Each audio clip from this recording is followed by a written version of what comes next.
Are live. Welcome everyone to Shifting Lanes Garage, aka Shifting Lanes Live. With me as always is the oddball that is Gregson Mate. What are you doing? How you doing? What's up, Greg? I'm good. Everything's great. We're streaming again. We missed last week, but we're good. I got juice. I got car people to talk to. Life is grand. How about you? I'm doing great. We got good car news today. Yes, we do. And big car news. Yes, absolutely. I think I screwed up. I seem to have deleted chat. Oh, nice. Hey, what's up, I love Doug? deleting chat. That's cool. So, You can't talk to us anymore. that is, Unfortunate. yes, it is. All right, so Greg will now. Oh, here we go. Oh, there it is. We're here. All right, it's You're just good, a little man. bit, You got chat. a little bit of a delay. Justin, thank you for the like. Yeah, it's So, notice anything different? Yes. All around us is a glorious new stream deck that you are seeing. Behold above me, glorious, wonderful new callouts. And below me, top stars and recent stars. Over this way, nope, this way, is you talking to us. And over there, nope, there is amazing callouts for likes, supporters, star senders, and all sorts of great googly moogly stuff. So, big thank you and round of applause. A round of applause, as we did in grade school, to Chad for doing this lovely new stream deck that you're seeing. Yes. That definitely looks more like a professional streamer's deck. And hopefully you guys enjoy the nice new aesthetic, if you will. Yes. So even though we didn't stream last week, I was productive. So, That's right. Greg, how is your car? My car is great. Nothing's happened to it. But I do need a new tuning solution. So what I've done is the lovely Mark Anthony in chat, I will be sending him my TDI box because that box does not actually work with getting rid of the check engine light on my car. And I need that check engine light to go bye-bye to actually pass emissions here in New Jersey. So I need to find another tuning solution. So Anthony was very nice enough to purchase said box from me. I'm working with a company to get a retune for him for his car, even though it's very similar. And once that's all sorted, he will then have that box at a very nice discount. And then I will utilize that money to parlay into a new tuning solution that I've already purchased and should be on its way in the next week or two, which should not only get rid of the check engine light on my car because of the downpipe, but also give me 400 plus horsepower at the crank, which is awesome. So we will see exactly what we get. And it's actually a tune from Sweden. So we will see what happens. Fantastic, buddy. That is Yes. kind of bummer that you couldn't get the get that tuning box to work. But Yeah, and I mean it works. It works fine. So don't it's not a tuning box that doesn't work. It just doesn't work for my purposes really. Because if I didn't have a downpipe, that would work perfectly fine. It's just the emissions thing here in New Jersey. So unfortunately, I have to ditch that one, which is confirmed a very good tuning box. One of our buddies, Kevin Reed, down in Houston, works at Volvo Cars West Houston. He has a Polestar, literally the same car as this actually, 6-cylinder, black, 2016 or 2015, either one of them. He had that box on his car for I think 4 years and said it was great. And then he just went with a different tuning solution because he just wanted something different. And they said that box worked fantastically. So yes, it will work for Anthony's car. So, but yes, it'll work for your car just fine. So yeah, my loss is your gain.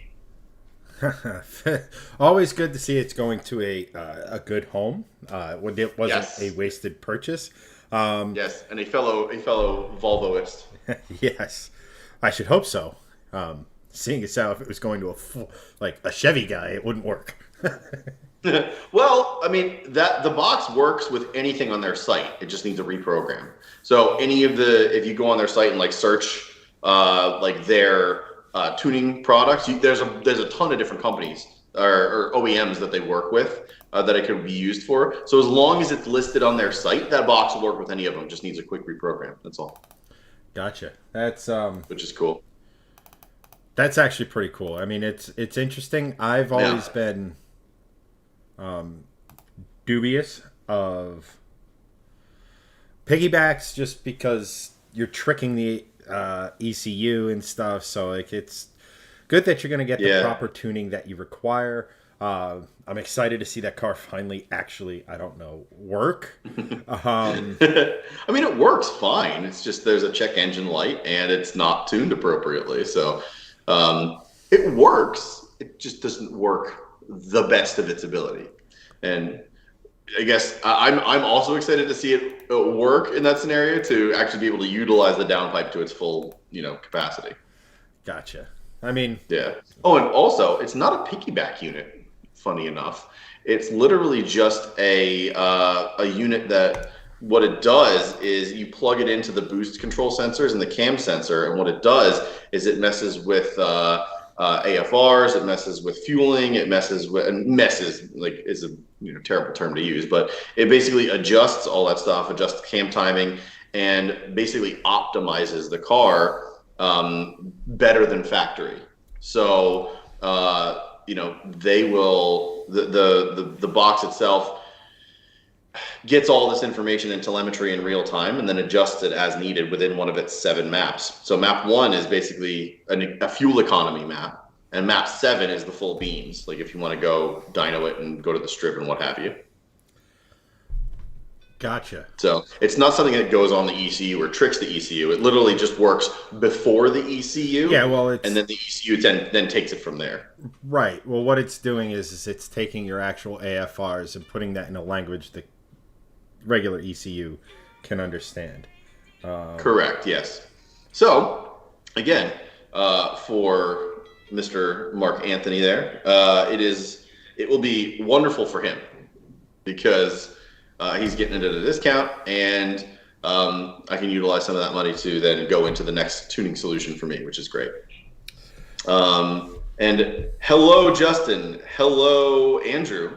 Thank you for joining, as always. Appreciate you guys being here. Yes, welcome. Sorry, let's see here. Justin, I'm actually looking at a new ECM for the GN from Megasquirt, the MS3 Pro. Wow, Megasquirt, I haven't heard that since... Can we just talk about the name Megasquirt for a second and how terrible it is of a name for anything, not even just car related? It's almost like the word moist. It's close. Megasquirt is just a terrible freaking name for anything. I remember back in the day, the first time I ever heard of that ECU or ECM company was back in the early Mighty Car Mod days when they were doing the Turbo Miata, and it didn't work. It was secondhand, I guess. Yep. And Megasquirt's a big thing in the 90s Volvo community with the 240s and tuning and stuff like that. Gotcha. Yeah. Oh, and interestingly enough, Doug, hello, Doug. Thanks for joining, as always. You as well. Hilton is still AFK from every report I've been seeing. Yes, same here. Messaged him again on Facebook. No, I can't get in touch with him. Although there have been reports of like people saying that they've been in touch with him, and he's working on tunes for people. But like, I don't know. I haven't heard a damn thing. What was that? What was that noise? I don't know. Let's see here. Hi, Steve. Also, damn you. It should be called Super Voice, like Mega Squirt.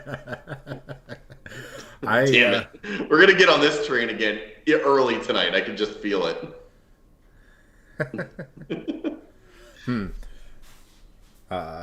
Right. Oh, God. Anywho, let's get off that topic immediately. Right. My fancy new labels aren't updating, and that's why I seem... Distractified? Yes. It's all good. No worries. So, did something happen? No, it's just not updating. The latest follower is correct. The latest sub is correct. Sadly, the latest super chat is also correct. Stars is not. Latest share is correct, but the supporter is not. That should be Christian. So, whatever. We're just gonna ride with it. Oh man. Early days, and my alerts seem to have stopped working as well. So awesome. That's okay. We're gonna have some. We're gonna have some growing pains, you know. Mark is not getting the option on the TV tonight. What the hell? Yeah, I have my own tech issues. I get tech support. Control, delete your. So, oh, there it is. All right, the alerts are working. Good. Here's a stars test for Chad. Oh, I cannot wait. Awesome, and thank you, Justin, for those 100 stars. Skynet has definitely taken over, Steve. Yes. Yes. Unfortunately. Yes. Sarah Connor. I need to see Sarah Connor. I need to talk to her. She has vital information. Mark already did the turn it off and back on thing.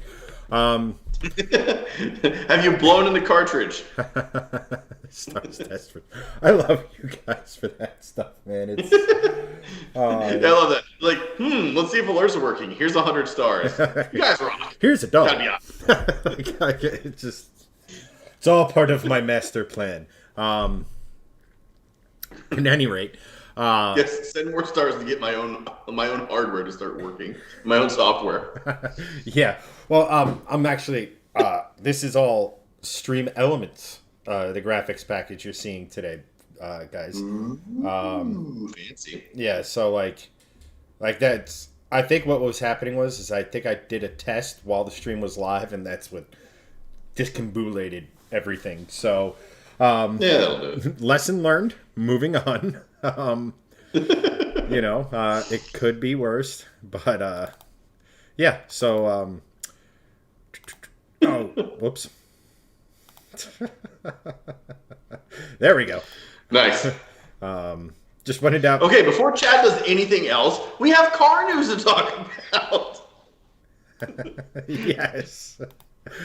Oh my god. For Mark's TV to start working. Nice. I like you're sending us stars for his TV. Right. So attaboy. Greg. Amazing. Yes. What should we talk about first?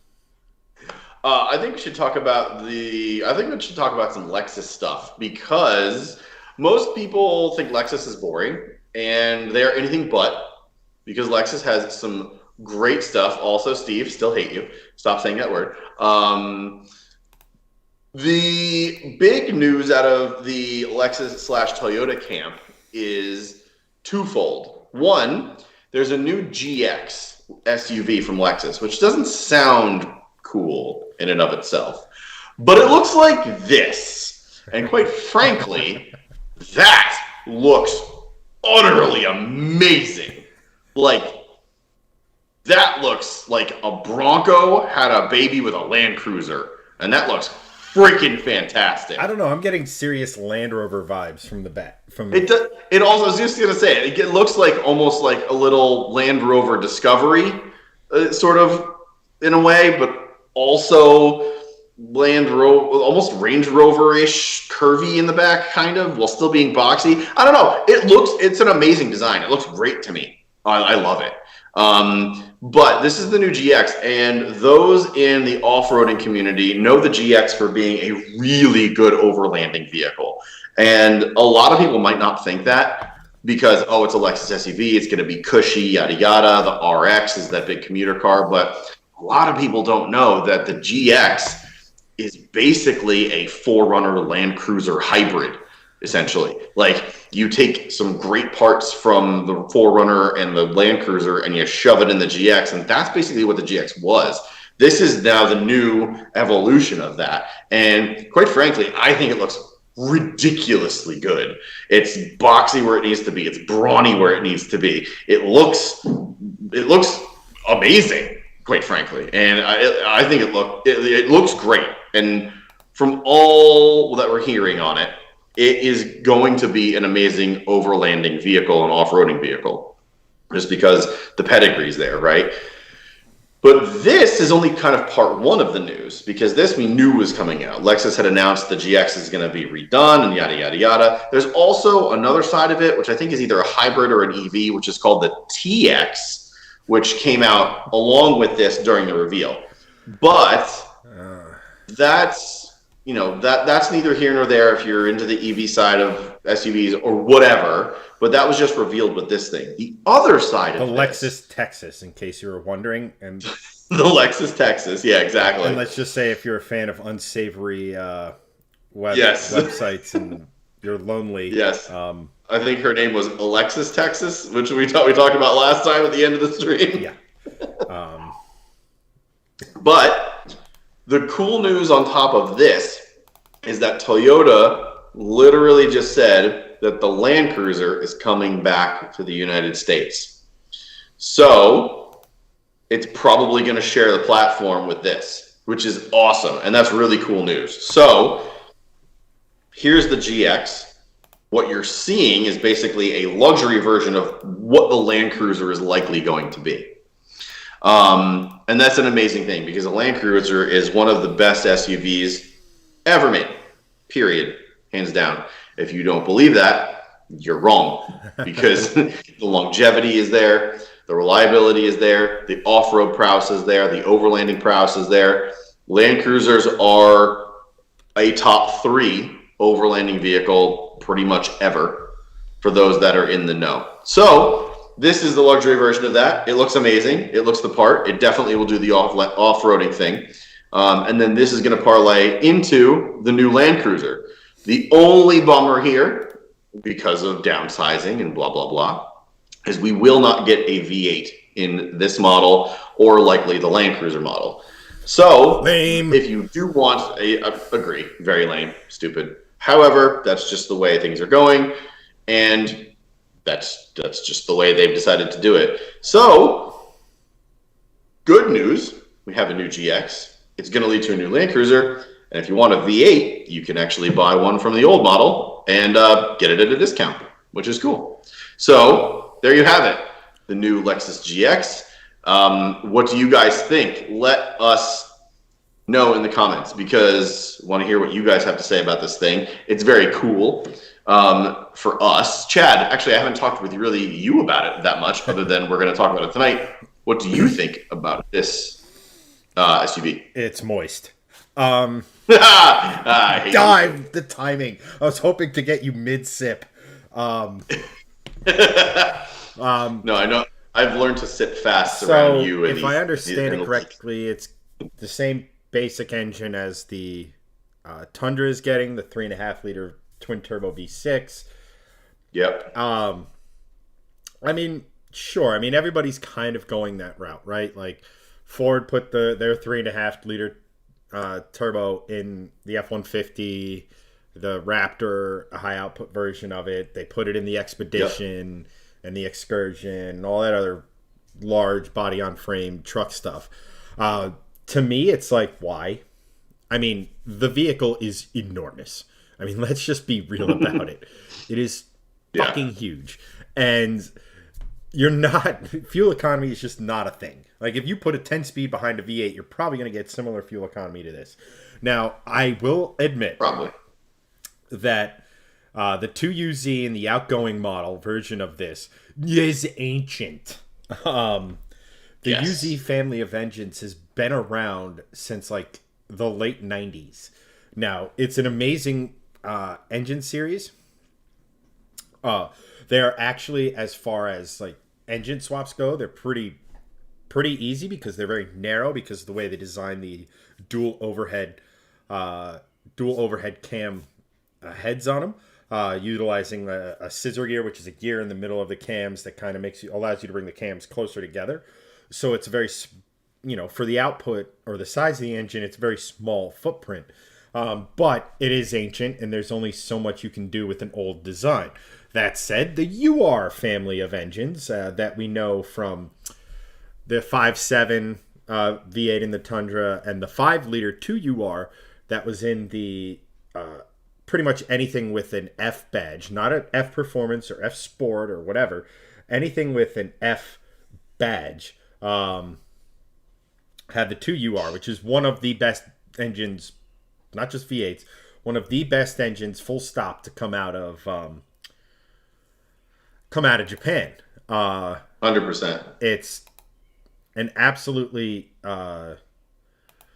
legendary engine. It's got all the power in the world. At any rate, the point I'm trying to make in an incredibly long-winded and frankly borderline rambling sort of way is this obsession with, look at what Ford did. They were like, hey, our best engine's the 3.5 liter EcoBoost. Wait, why?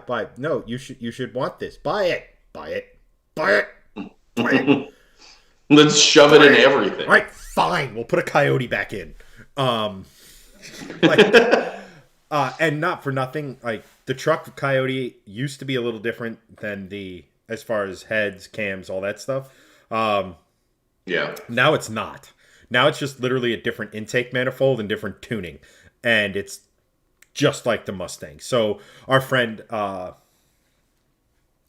Jeff over at Blue Sky, by the way, they are on YouTube now doing shorts. So your homework assignment, chat, is Greg's going to post the link to their YouTube page in chat. I want you all to go and subscribe.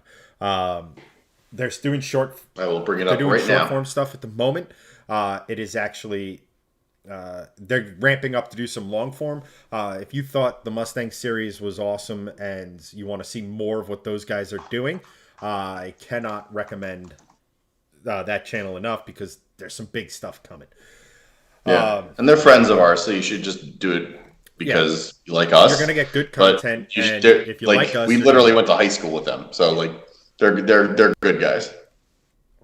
So, look, it looks good. It's gonna have some pretty killer off-road prowess. It's going to be comfortable. This is a Lexus, and the Land Cruiser that this is effectively going to be, just not as luxurious, but hey, you get all the capability at, we'll just say 80% the price.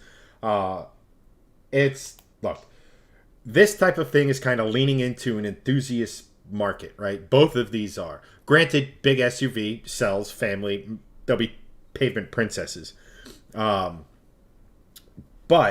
this is almost, I see stuff like this as almost as important as, when Ford releases a new Mustang, or we get a Supra, right? Even though it's a BMW in Toyota clothing, it doesn't matter because they're listening to enthusiasts as opposed to just listening straight up to,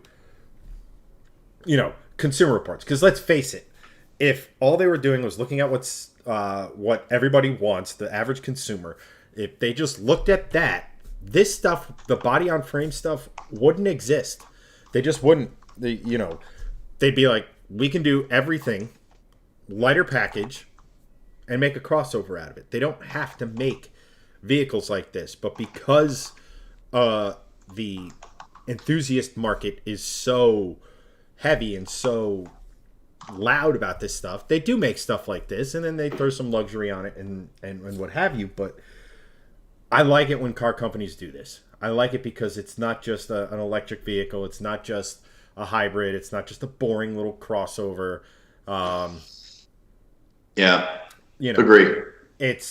I like that. And there's one other thing with this that I wanted to share.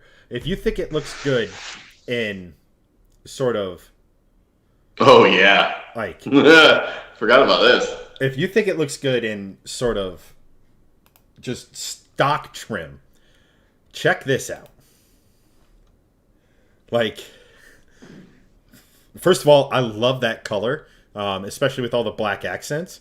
But as an overlanding Oh, that like vehicle, desert sand kind of color.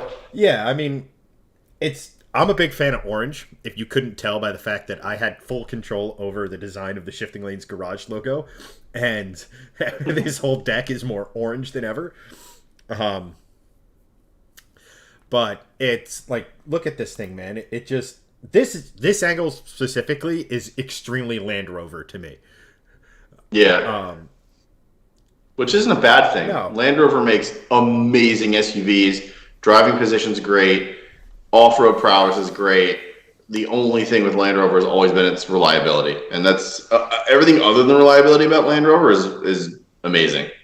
Yeah. So I mean, this is just a batshit insane rendering. It makes me want an overlanding vehicle badly. We can't see that actually. I'm only seeing the video still. How about now? There it is. But Yeah, that looks so good. you know, and I like the fact that this is basically a modern take on a. Granted, this is an aftermarket rendering, right? But the overall shape of it is a take on the 3-box, right? So you have a box here, and then a box up top, right? Very straight, Right. angular, with some rounded edges and stuff like that. Yep. Doug says, get an XC70 and call it a day, Chad. Or an AMC Eagle if you want American. I'm thinking late 90s, early 2000s taco. I mean, that too. I've actually, depending on how this year goes, that might be my winter purchase. Because there's actually, I just found this out. I don't hate that idea. About 45 minutes away from me, there's a dealership, and one of their specialties. My dad, he owns this dealership. One of their specialties is old tacos. So they have like, Yuck. I think it was like 7 or 8 just chilling on their lot in like pristine condition.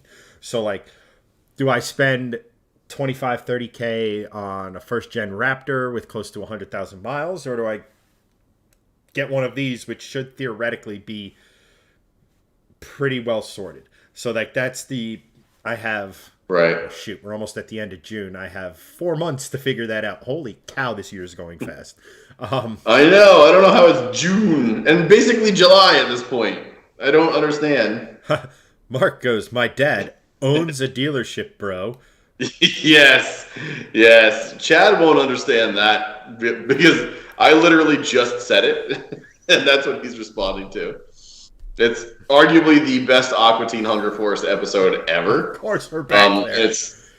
Yes, we're back there. It's the frat alien episode where these literally aliens that are just frat boys like, my dad, he owns this dealership, and that's like the whole premise of the entire episode is just these like total bros, and it's very funny. I'm not describing it well because it's an episode of a cartoon that you need to watch, but it is hilarious, and it is, I think, probably my favorite episode, other than the one with the onion monster that lives in the attic. That's my favorite one. Yep. Yeah. You got to get real high and then watch this, and it's just the funniest shit you've ever seen. Oh my God, Greg. We need to talk. And I can say that because it's very illegal here in New Jersey, so shut up, everybody. What the hell? I will tear ass over their galaxy and then totally trench their galaxy? What? Yes, but look, yeah, that's like how these guys talk. He's like, yeah, I got a tattoo. Had to get it here on my lungs so my dad wouldn't see it. Hurt like 8 bitches on a bitch boat. Okay. Honestly, even if you're not high, it's still really fucking funny just because it's so stupid. It's that like, you know, like the X and Y axis of like, stupid and not funny. Are you really going to give me like like a highbrow XY and funny? axis graph on Aqua Team Hunter Force. No, but of like comedy. So like down here at zero, it's just like stupid and not funny, and then way over here, it's highbrow and funny. Well, this is stupid and really funny. That's like it's at zero, but just straight up. That's all it is. It's the dumbest shit ever, and it's really funny. It is the funniest freaking show. It really is an all-time favorite. But yes, my dad, he owns a dealership. But back to your thing. If it was my money, I would buy the Taco. The Raptor is a very interesting and very cool truck. But if you're buying it as a main vehicle, I would go the Raptor. But if you're buying it as a winter beater that you're not going to go off some sweet jumps with, although you might, I would still go Taco. Just because it's just a better overall truck than a Raptor is for your purposes. Right. I mean, the Raptor. Oh, so like the Raptor is like the Mustang, and the Taco's like the C30, right? Like, yeah, the C30 made a decent amount of power. It did everything I needed it to. It was fine. Yeah. I just needed more than double that amount of horsepower in my life. Like, right. Like, double it and then add 105-ish, 120-ish horsepower. Yeah. If you didn't have a Mustang, I would say get the Raptor. Right. I also really love, and this is going to sound really dumb considering the day and age we live in, I really, really like the idea of like, oh, how could you drive a Mustang? It's so fuel inefficient. Well, I have an efficient vehicle at home. It's also a V8. Bigger in displacement. And it's more efficient than and it's also a truck, and it's more efficient than my Mustang. Yeah. That is really funny, though. That would be great. Yeah. So, like, I don't know, man. There's a lot to think of. There's also a lot to consider going into it. Yeah. Ford Ranger. Pass. If you're considering a Taco, quite honestly, look at the all-wheel drive Maverick. Really cool little truck. And honestly, probably around the same price. And you don't need, like, for you don't need a giant truck. Cool, I want a giant truck, quite frankly. But you really don't need it. I know I don't need purposes. it. I love being in the I love having something I don't need. Like, well, you already have that. I know, and I want my sensible, reasonable car to also scream that. Just have 4-wheel drive. Like, how long have you known me? And like, that's my innate personality. Is it's like, you know, there's a reason why I haven't left literally any. Well, I guess technically speaking, the M3 was stock, but that wasn't from lack of effort. It was just because that thing hated me. But correct. Literally every other car I have ever owned, I've modified. Like, yeah, a 12 valve from Mark. I like Doug's suggestion. We need to make an open header V8 EV charger. Now that is unreasonably stupid. Also genius. and something that you need and I need in our lives. I honestly think it should be I think merge Mark's comment in chat with the comment from Doug you just read, and a rolling coal 12 valve EV charger. Oh my God. Could you imagine? I can hear Greta now. Just going, how dare you? Mark goes, if you want what you don't need, a 12 valve maxed out with compound turbo setup. Yes. However, you know, that's what the hell's on my leg? Okay. Yes, we'll be in touch with Gail Banks.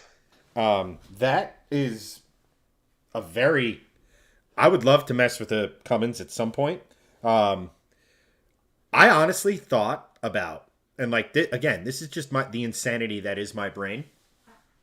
I thought about, well, if I get a Taco, right, and motors, or what have you. I was thinking a 4BT Cummins, which is effectively a 4-cylinder version, and it's just lopped off. Like, I think that would be kind of cool and stuff like that. But like, That would be very You know, funny. I hear those things are very prone to vibrations. So like, Yeah. but at any rate, like I would, like I said, I old tacos are cool. You could kind of, they already come with kind of a pre-runner look to them, just because they sit so Yeah, high. I You do. know, some suspension work, and then who knows, down the road, put a 5-cylinder Volvo diesel. Huh? No. Um, let's see here. Mark goes, a lot of Cummins engines are actually made into generators. Cummins has a whole line of generators. I think Matt over at Demo Ranch, or I guess off the ranch, has for one of his buildings, he has a small Cummins generator for when there's no sunlight and he needs electricity because it's an off the grid thing. Uh,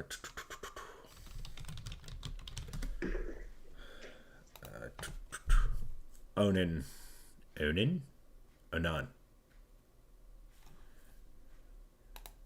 What? I know. I'm just reading. I'm reading Doug's comment. ONAN, right? I don't know. Good question. An excellent question.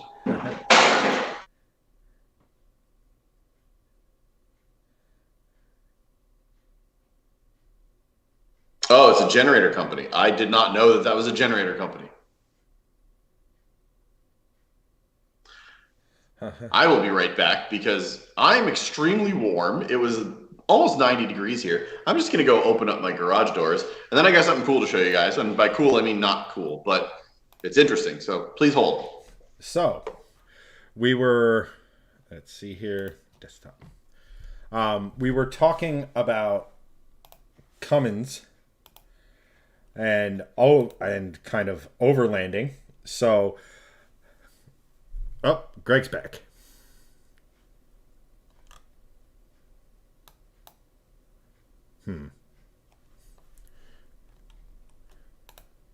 But in any rate, So I got a story for you. Oh my god, even just opening those so much better. Not crazy story, but a car story nonetheless that I forgot I was gonna tell quickly on this stream.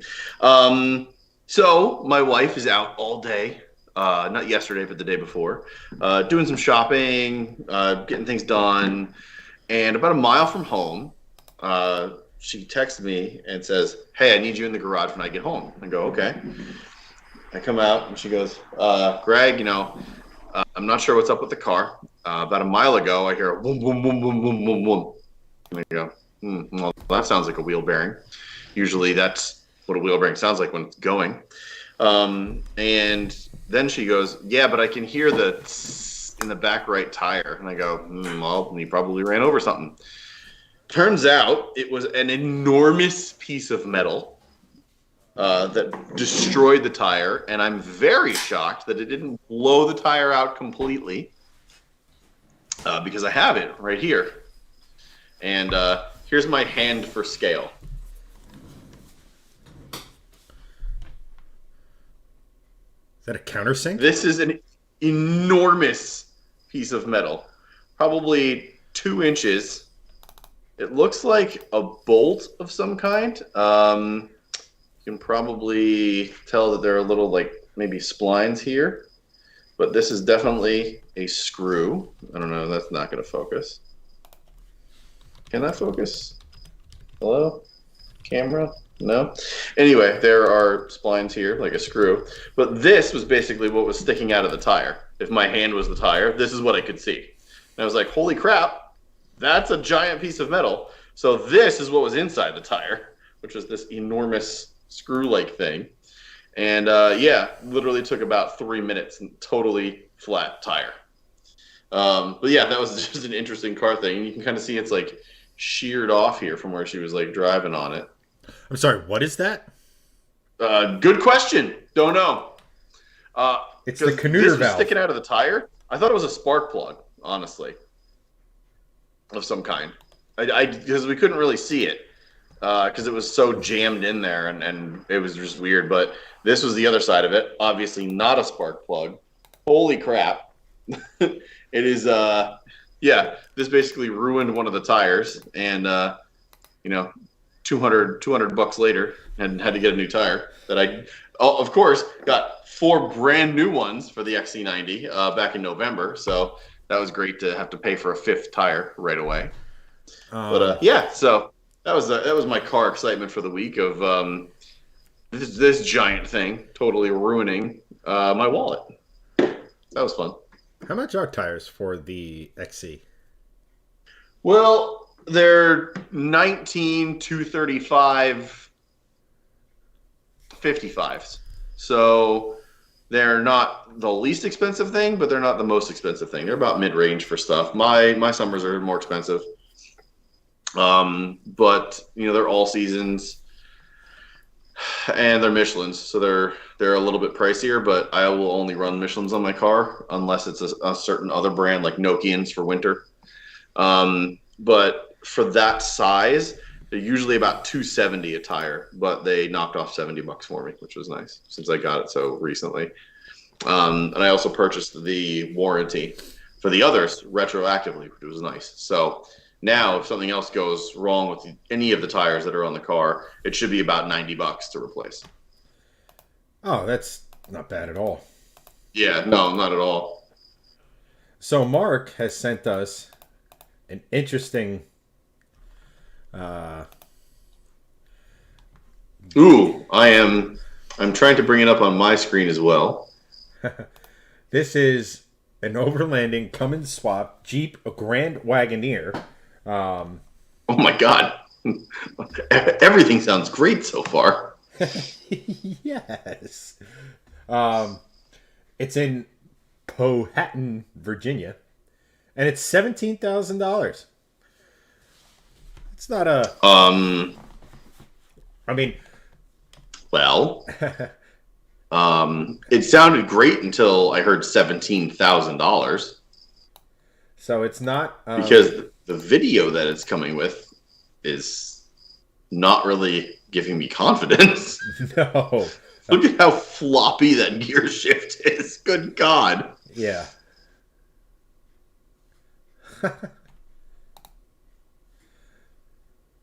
I'm just making the full screen for short form. It's like nothing. Nothing. That's fine.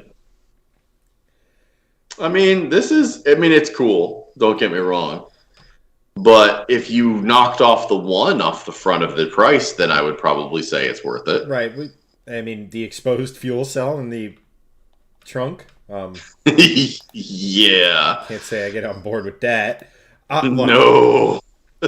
I love the idea of this isn't this is the off-road equivalent of a track toy, right? Like, yeah. Will it go on the road? Yes. Would you want to drive it for long distances? No. Will it be fun at that sort of the stuff it's designed to do? Yes. So like, I get it. I like it. But it says daily driver in the listing. I mean, I'm sure you might be able. I mean, the AC doesn't work, and apparently the windshield's in not great shape. But yeah, I mean, 20 mpg in town and 24 plus freeway is pretty impressive. Well, diesel. For this, I know, but it doesn't matter. It's still impressive. Pump. Yeah, I don't speak diesel enough to know.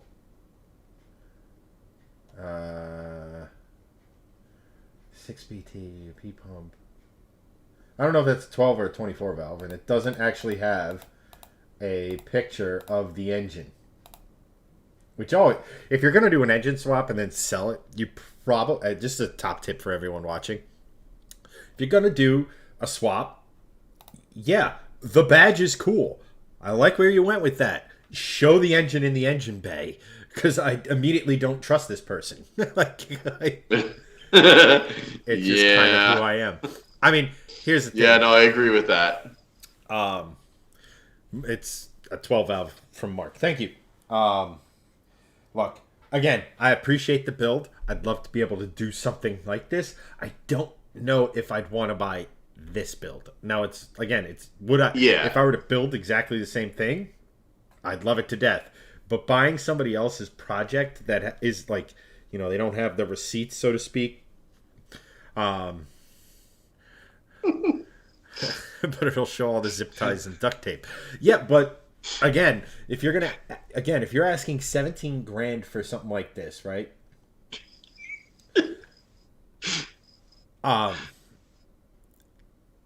If you're asking 17 grand, when you do work like this, for example, I just shot a vlog for how much the Mustang cost me to build, right? Ooh, that must have been a painful one. I am not going to be able to turn around and then now sell my Mustang for $54,000. Just not going to happen. Not real. Maybe 40, 45 if I get two motivated buyers. That's just the way it is. Again, if it was just 7K, we can talk. I don't know the off-road performance market that well. This might be within reason, but and Andrew's back on YouTube. What's up, dude? It's less. Look, everything looks good about it. The interior looks like an interior of that age, so it doesn't look too bad. And I mean, I think it's awesome you've seen this in person, Mark. Yeah, I would. I love where they're at. I would love to do something like this. I think it would be fucking hysterical to just troll Chevyists and put like a 12 valve or something like that in a K5 or something like that. That would be cool. Just to see this shitstorm from people. That would be great. I like that. So, let's do that. Yeah. So someone donate 10 million stars. Yeah, right. That'll get us started. Yeah. Let's see here. But well, just FYI, 10 million stars is 100 grand. It's a good start. I have big plans. Do you have any idea what K5 and K Oh, I know. What that shit goes for? Oh, I know. It's a lot now. So all right. One thing I did want to show you guys is while we're on the subject of overlanding and wildly enough Cummins and what have you, I present to you this thing. So this is actually built. It's a Ram that went to Australia, got the Australian overlanding treatment. Oh, yes. I've seen this. This thing's nuts. They're a YouTube channel. This is off the ranch or whatever, but yeah. They have their YouTube channel and they're just driving everywhere. But this thing is nuts. Where is it? If you look, you think that bed would be ads. Yeah. Infinity. By Lexus. Correct. But you'd think that whole thing would just be a livable space. No, it's basically a kitchen on wheels. He's got the cooler. That's awesome. And everything. He's got the livable space is on the roof. It is. It's on the roof and it's in the trailer.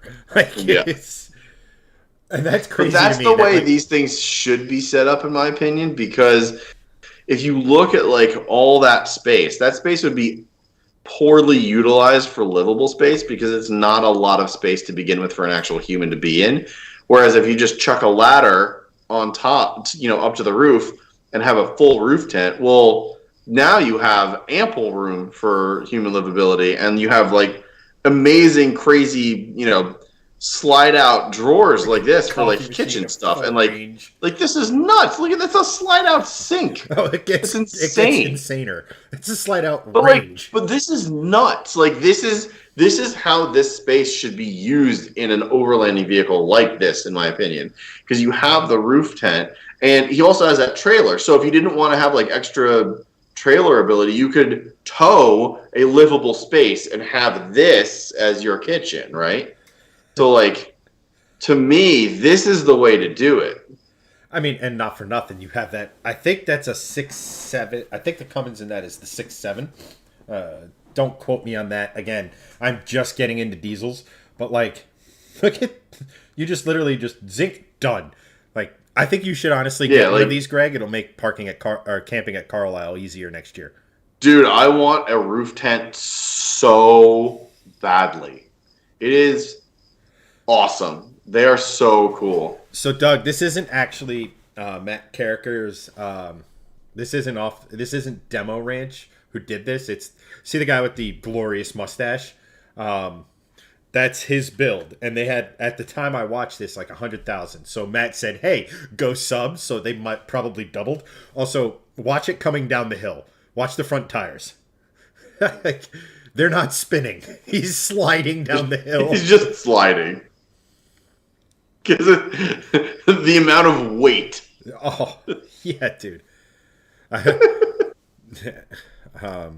Greg, Justin will sell you his bed rack and tent, just so you know. But this is, like I said, what the heck's the name? Like, I forget the name of the channel, but like the guy does this sort of stuff. He just goes everywhere, camps out, and it's cool. Like the fun, and like I'll let him like pop the living quarters and stuff like that. But like the funniest thing at the end of this, whoa. Also, we have a donation over on YouTube from Moose, $1.49. Thank you so much, Moose. Appreciate it. Very nice. And I believe is that Doug? Yeah, I think that's his channel. Doug, is that you? Moose 149. I'm not entirely sure. Oh, yeah. Thank you. Either way, $1.49 on YouTube from Moose. Thank you so much. I can't really see who it is based on the image. The image is insanely small. The image is insanely. You can go into the YouTube backend and see it. Like, you don't have to look at the sharing of. But I like that Doug answered on YouTube in third person. Yeah, that's Doug. Thank you, Doug. I thought it was you. Appreciate it. And yes, Chad, I could go into the YouTube backend, but my work computer cannot handle that, and my streaming computer is the more powerful one in front of me with the camera. So literally, if I do another window on my work computer, it will probably disintegrate. But also, good news. It does, because I didn't mess with the YouTube stuff, and that's at the tippity top here. It's that is updating. So when I messed around and like said, "Hey, look at the alert," it screwed it up. So lesson learned. I'm not doing that next time. Yes. But it was funny in this. I won't. But in one of the cool things in this video was like they were just sitting there in the next morning in the middle of the river on lawn chairs, just having breakfast. And the Aussies are like, "Wait, you can do this? This isn't like dangerous?" Because they're used to like literally every living creature trying to kill them. I was watching like, you know, the crocs, the spiders, the snakes, the kangaroos are fucking lethal. I was watching this thing and it popped up in my feed. It was what you call it. There's an Australian tick that is like the size of a dime. I'm like, why? Why? It's like, but like you have it. You know, the ticks we use are like a quarter inch at most when they're like whatever. And everything, but like this thing was like that big. And it's like, why? What in Australia's past made everything being like, yes, I'm gonna be oversized, lethal. Like they have bull sharks just swing around in water hazards on the golf courses, as if the crocs chilling there wasn't enough to go for a ball near a water. They have bull sharks there. It's just like, I would love. Australia's a beautiful country, but like I don't know if I could do that. Right? Just because of like, oh, by the way, if you don't want, I don't know, this lethal thing that has been survived millions of years crawling in your shoe, you have to do this. And that's the thing, like. Yeah. I'm not sure if I could have a huntsman spider that's the size of this on my face. This is literally the size of like huntsman spiders, like this. I'm not sure I could deal with that. And I don't have like arachnophobia or anything, but I see something this big as a bug, doesn't matter what it is. Oh, they get I don't they want to get bigger than that, No Greg. thanks. They're like the size of dinner plates, like some of them. No, no. The biggest. So, ask me how I know. I have two young boys that are very into bugs. The biggest spider in the world is a tarantula called the Goliath bird eater, and literally what it is. It's a bird eating spider. It could eat if it wanted to. The biggest one ever recorded was about 1.5 feet. But huntsmen only get to about maybe 10 inches. So, which is about the distance from my pinky to my thumb. So it's about that. Maybe like a little, maybe another inch. So they could get to about 10 inches, huntsmen, because I've again So ask me how I know. So they're about average size. They've seen them and they're like, "Ooh, what's that giant spider?" And I'm like, "Oh, that's a huntsman spider. Please don't like that." The largest ever documented giant huntsman spider had a leg span of 30 centimeters, roughly 12 inches. Oh, dear God. Any spider at all. It doesn't have to be huntsman spider size. It could be a little wolf spider that's like maybe an inch. Fuck that. Yeah. I'm out. Like, Like, I absolutely. Yeah, no and thanks. if any of you use this for evil, the revenge will be swift and extreme. I have Everyone send Chad 80 tarantulas. no. Like, that is a great way. No. I have pretty bad arachnophobia. I hate spider. Like, to such a point, I was, like, I was playing, what is it? Jedi Fallen Order over the weekend. And there's a mission where you're, like, dealing with, like, spiders in game. And one came out of frame and attacked my digital character. Had nothing to do with me. Dropped my controller, walked away. Oh, man. Camp at Carlisle Yes. next year. It's going to be lit. No. I mean, possibly. But there will be a fire ring around my tent. I like Anthony's response. Ah, yes, Australia, where you encounter ants and hear boss fight music. The spiders have health bars, and the snakes are straight up nuclear. Basically, yes, that is 100% what Australia is. Yes. Oh, man. Just living in Australia is one big boss fight. Pretty much. But, yeah, so real quick, just so if you guys want to see more of that, those overlanding guys, it's hysterical. They were just over 100,000 last week. They were just at 100, and then Matt's like on his second channel, like, "Hey, go subscribe to these guys," and 100 subs just like that. Yeah. If anyone happens to be in the hill country of Texas, tell Matt to tell people to subscribe to us, please. Gosh. Yes. Dang. Oh, and on that note, be entertaining. I'll be right back. All right. Let's see here. Alrighty. Doug, we used to catch fishing spiders at church camp and make them fight each other. I don't. Oh, hey, look. There's the cat. Say hi, everyone, Shades. Yeah,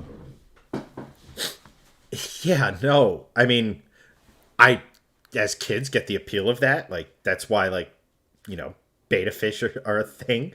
But no, man, I see I see spider and I go the other way. Like, it's not something well, one of them dies that is could support, but I would prefer both of them meet a rather untimely end. And here's the funniest thing. Court and Lou, sometimes they if I go in you and Shades. If I go anywhere near, yep, there she goes. So Court and Lou, they live on a thank you for the stars, Mark. I appreciate you. If I go Court and Lou, there's sometimes viewers, and Court has that crafts business and stuff like that. Their house is right on a lake, and obviously prime bugs, and their deck, there's a whole probably I don't even know how big it is, where it's just like I'm constantly doing this because they have spider webs everywhere. It keeps their fly population and all that stuff down. But it's yeah, it's one of those things where like just something on my neck, I will freak out. Like it's just that's one of the few things that yep, spider, I'm out.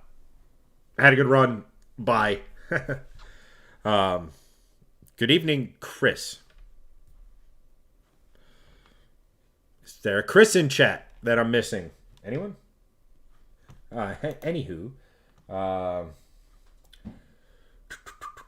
So. It's going to bug me.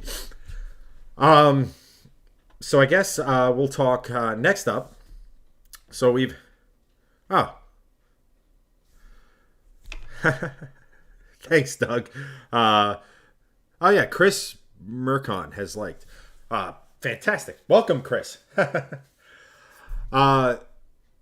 Mustang update. The vlog this week. So the videos coming out this week will be... We have a recap of Carlisle that we did on stream here. So if you want to see yourselves on YouTube, that'll be coming out tomorrow, actually. Thursday will be how much the Mustang build cost, which was a lot. And then followed up shortly by we've developed a couple issues with the Mustang. I think I had an error code pop up and then disappear. We cleared it. It hasn't come back about the stability control system. Last time that happened, it was a wheel bearing. So it's either, my guess is a bad wheel bearing, bad wheel speed sensor, or there's a sensor in the steering wheel that kind of goes bad in these. So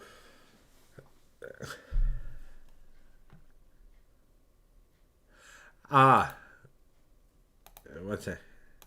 Hello. So there's that. A lot of you, if you went to Carlisle, saw the rub I have with the head unit for the supercharger on my hood. We might do some... I got a schedule with Blue Sky to get that fixed.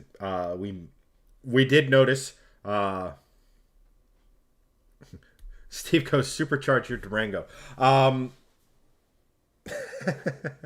That's not actually my car. No. That is Court and Lou's vehicle that they were letting me drive over the winter. I was thinking about buying it. But maybe. Also no. It's relatively... No. That's the inexpensive option to just get through. It's like legitimately a winter beater. Yep. Nope. Not happening. I mean, I'm not letting it happen. I mean, worst case scenario, guys, I'll just wait for Greg to put the winters on the Polestar. Granted, that'll probably be a 3-day ordeal. We all know how fast he changes tires. Hey, I have an impact wrench that I rediscovered, and I ripped the tire off my wife's XC in about 30 seconds. So shut up. Mark goes another 200 stars from Mark. Thank you. I win. There's like a I'm missing stuff in chat, but yeah, Kitty. I'm just catching up to this. Yeah, well, the amazing. What's it called? While you were gone, the cat made an appearance. Oh yes, I heard. Whiskers McGee. Yeah, AKA Shades. Yep. Hold on, I gotta get a picture of this. Actually, oh shit. And now all of a sudden my nose is running. Happy days are here again. 100 stars from Justin to keep Chad guessing. Thank you, Justin. Yeah, you guys are keeping me on my toes tonight. That's for damn sure. That's right. Lots of stuff. It's new Stream Deck day, so. Yeah, I like that. I like that you guys are sending stars to support us, which is amazing, and thank you, appreciate that. But it also is infuriating, Chad, because the the what's it called?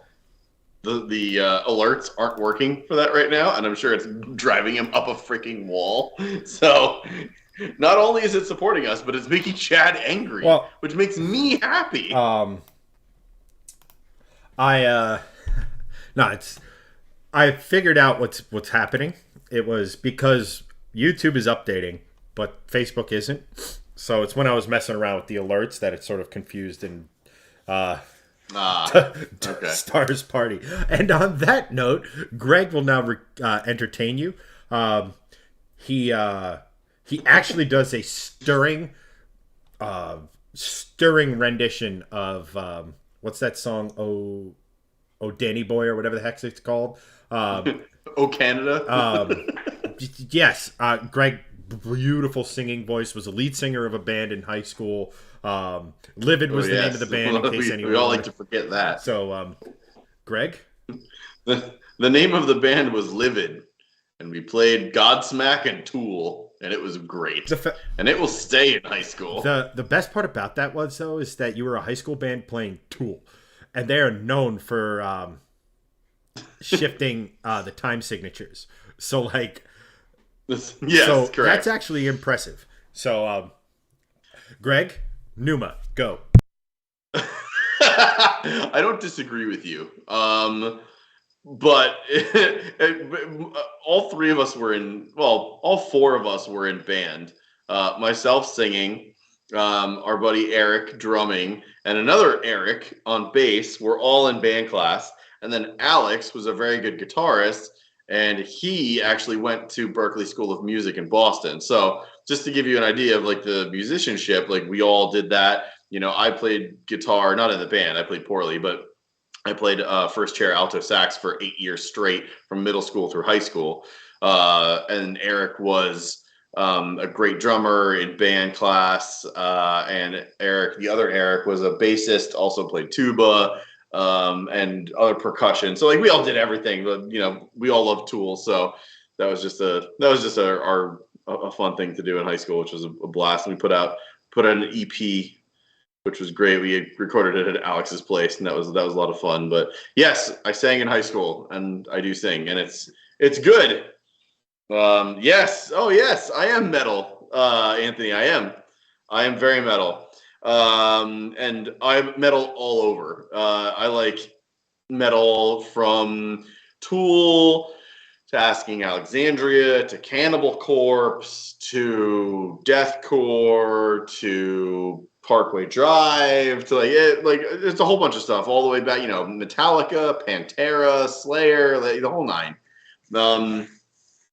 I don't really like hair metal. That stuff is like not my favorite. Like Priest is cool. I respect them for like the history of it, but I'm not really into like Judas Priest and that kind of stuff. But if it's on the radio, you know, I'll listen to it, but I don't go out of my way to listen to it. But you know, the new age kind of scream stuff I really enjoy. That's sort of like my go-to.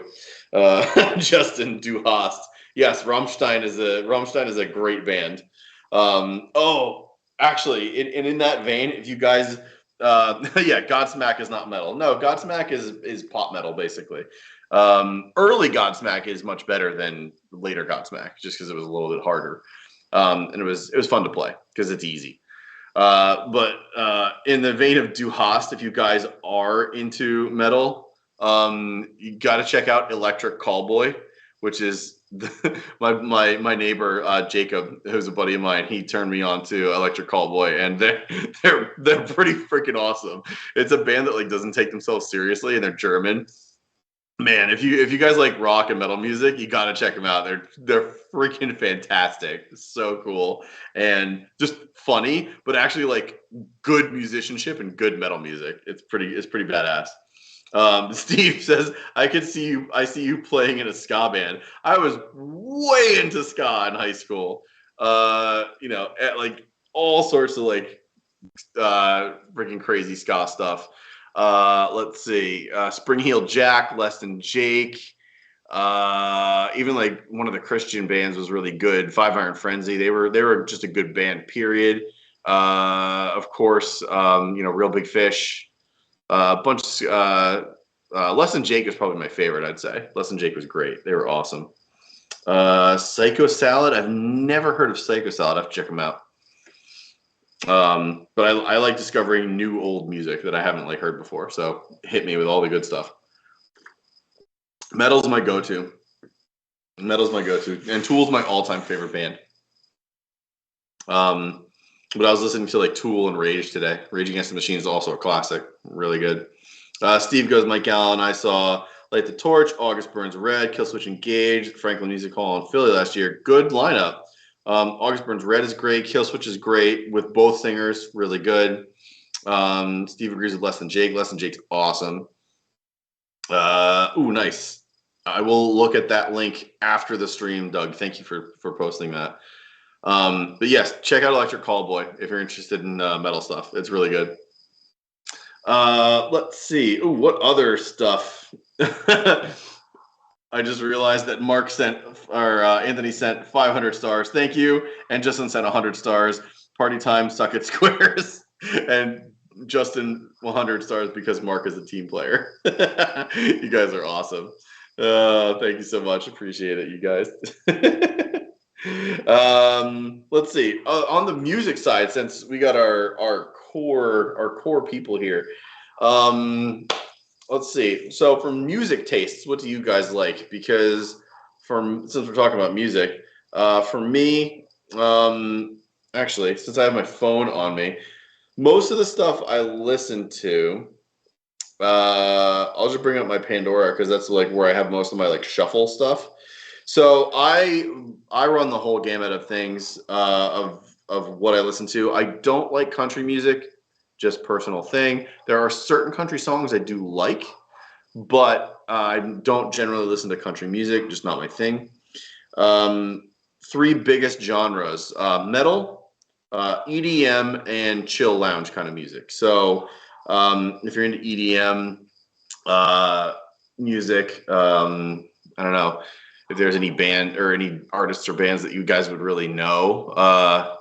Diplo, Cascade, Tritonal, old school trancey stuff like Paul Van Dyk, Paul Oakenfold, ATB, early 90s stuff. I bought, EDM is one of my favorite genres just because I love beats and I love music engineering in that way. One of my earliest CDs was Paul Van Dyk and Paul Oakenfold. Probably when I was like 9 years old, I bought that stuff out of like Sam Goody, just to date myself from the CD shop. So just going through Pandora, Tritonal, Tool, great artist if you're looking for just like backbeats and chill stuff to listen to while you're working that you don't have to like pay attention to.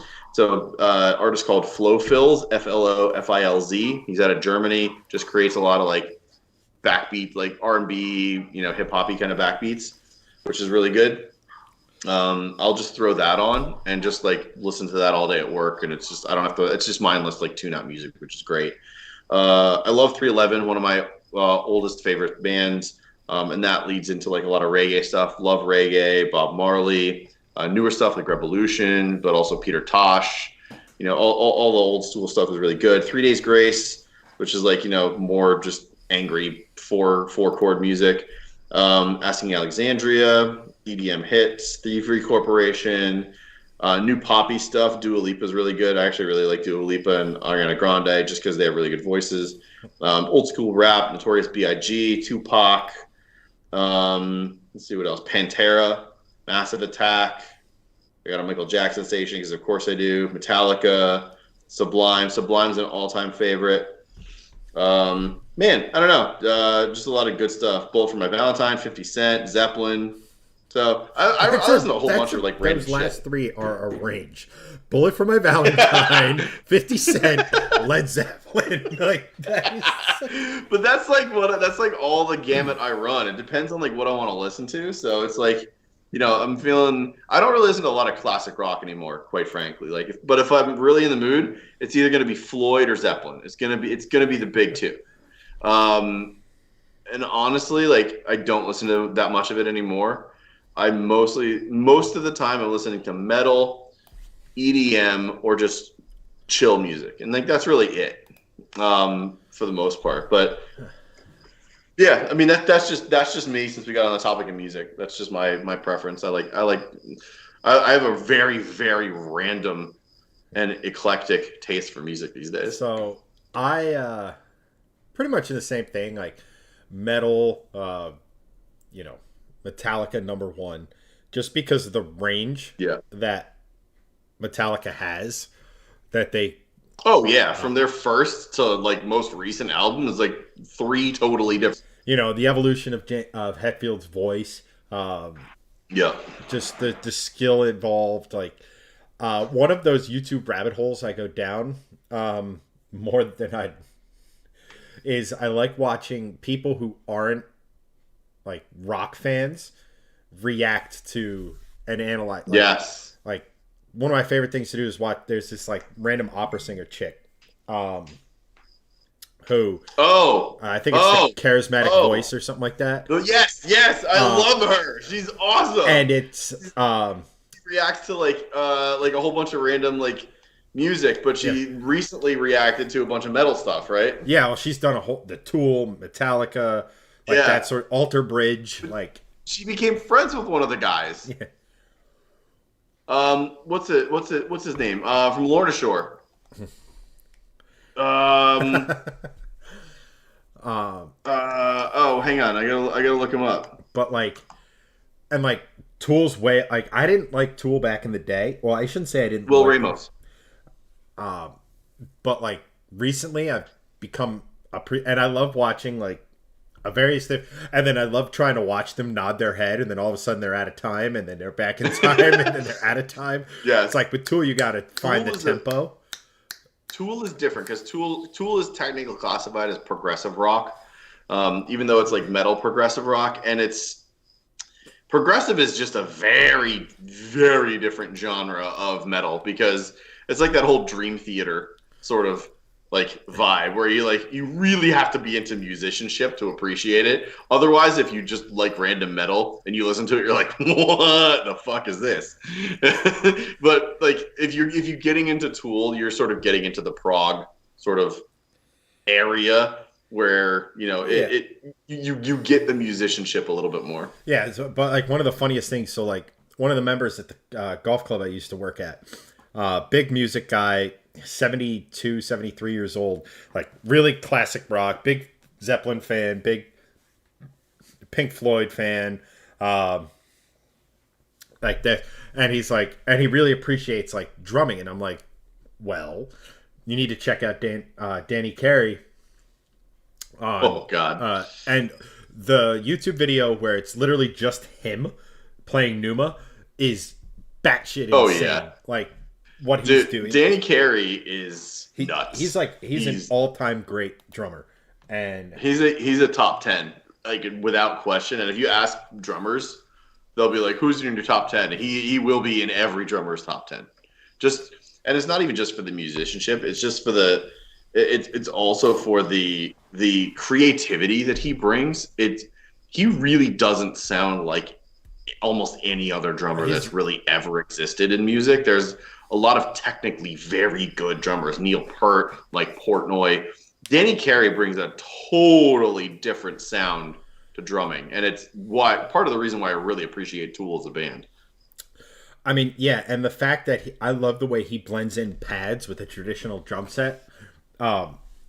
Yes, like it's like I said, I think I needed to get older and more, I guess, mature ish to like appreciate it, because I was never. I'll put it this way: I was never a music head. I have no rhythm. I'm your stereotypical white Irish guy,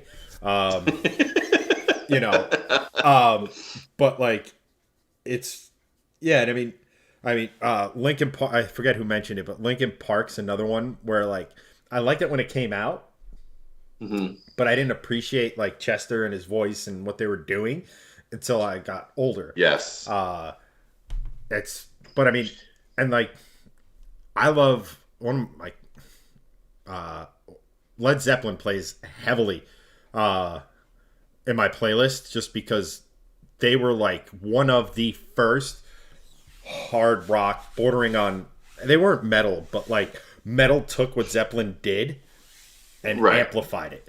I don't like the crazy like 10 bajillion beats per second like throat metal that just like that sort of shit.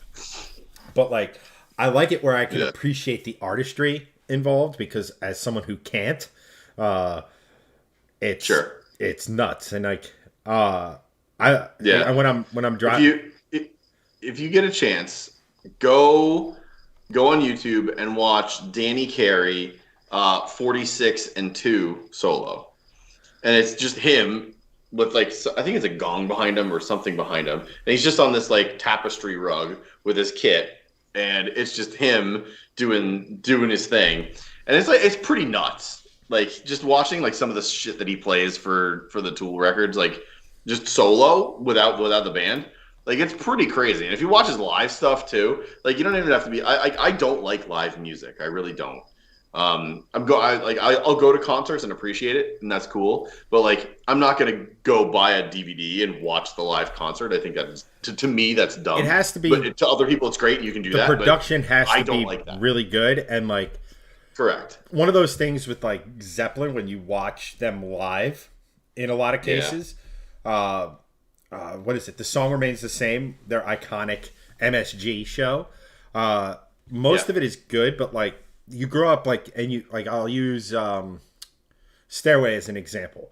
The guitar solo in Stairway is different live than it is on the album, and I really like the album version of it. But that being said, I really enjoy Celebration Day. Which is the last live show that Zeppelin ever did. Yeah. And because I like the difference in sound. Like it's just a deeper, more guttural sound on a lot of songs that I like. So like it has that like I said, it's just a deeper sound, just deeper, more modern, I guess, sound to it. What else? Oh, if you like Zeppelin, Heart covering Stairway to Heaven at the Kennedy Awards. I just saw that. Is an actually all-timer. like 2 days ago. It's an It is nuts how good that is. It's good because they bring out like a full choir. It's and fucking the craziest amazing. thing is that you look at it and it sounds like the album version, kind of like, right? I mean, they add the choir, they add their own flair, but they don't ruin it. But throughout the bulk of the song, it's like 12 people doing what, Bonham, all those guys did at 4 of them. John Paul Jones is one of the most underrated musicians in the entirety of rock history. His ability to play pretty much any instrument is insane. Piano, keyboard, guitar, bass, like and like he's like the guy you forget about, in that band. Well, every bassist is. I mean, unless you're who's the bassist in Rush? Geddy Lee or whatever? Oh, Geddy Lee, yeah. Like, he's like arguably one of the most famous bassists because he's ridiculous. Yeah. Well, then, I mean, if you're getting into Geddy Lee, then you got to talk about like Stu Hamm, and you got to talk about like all the like the really insane bassists that you really have to be into bass and music to kind of like know. But like Geddy Lee on his own was a utterly fantastic bassist. Not to mention that he's the freaking vocalist for Rush too. So like being able to do all that crazy prog rock shit while singing at the same time, while playing bass at the same time, like Geddy Lee is an insanely underrated musician as he is. Period. So like then you're starting to get into like the real deep cuts of musicianship, and then you talk about like guitarists like John Petrucci and Steve Vai, and then you just go down this rabbit hole of just like insane musicians that do some of the craziest shit on these instruments that you've ever heard in your life. And you're like, wow, how do these people do this? And you're like, well, they've done this for like 40 years. And that's literally all they've done. Yeah, it's just nuts. It's crazy. Oh, my favorite part of the Heart cover that you mentioned of Stairway is that Jason Bonham is the guy that did the drums on that. Yeah. And when he walked out, he pointed to the rafters, and then Robert Plant stood up and was like, "Hey!" Yeah, well, he was. That was awesome. That was cool. He played with Zeppelin in that celebration on their last tour, right? And fun fact, he was actually for a short period of time the drummer in Foreigner. Yep. Yeah, like he's an excellent drummer. Here's another, arguably just as good as his dad. Oh, I mean, here's the thing about John Bonham. He progressed drumming or playing the drums so far from, because before Zeppelin. Oh yeah. Arguably, Bonham is more Zeppelin than Plant or any of those guys, Page or whatever, because I would say Bonham and Page are on par. But Bonham was such a departure from what drummers did back then. Because him, I forget the exact history, but like Plant and I think it was Bonham were like jazz musicians, and then the other two were studio musicians, and they just sort of came together, and they just had this very unique sound and everything. And fun fact about John Bonham is, Animal in the Muppets, the way Animal just goes to absolute town and goes ape on all the drum, that was inspired by John Bonham. Yeah, I remember that. That's cool. That was just real quick. You were talking about bassist John Entwistle. God, that's British. Of the Who. Yes. I don't like the Who. Everyone talks about like the big three, which is what it's Zeppelin, Floyd, and the Who. I don't like the Who. I've never have. I don't know what it is. I don't know if it's just the music overall. I just never got into them. I don't particularly like the music. Honestly, I just don't. But there's a couple. That's the great thing about music. You can like it, and the next person doesn't. I like a little bit. My dad was a huge Who fan.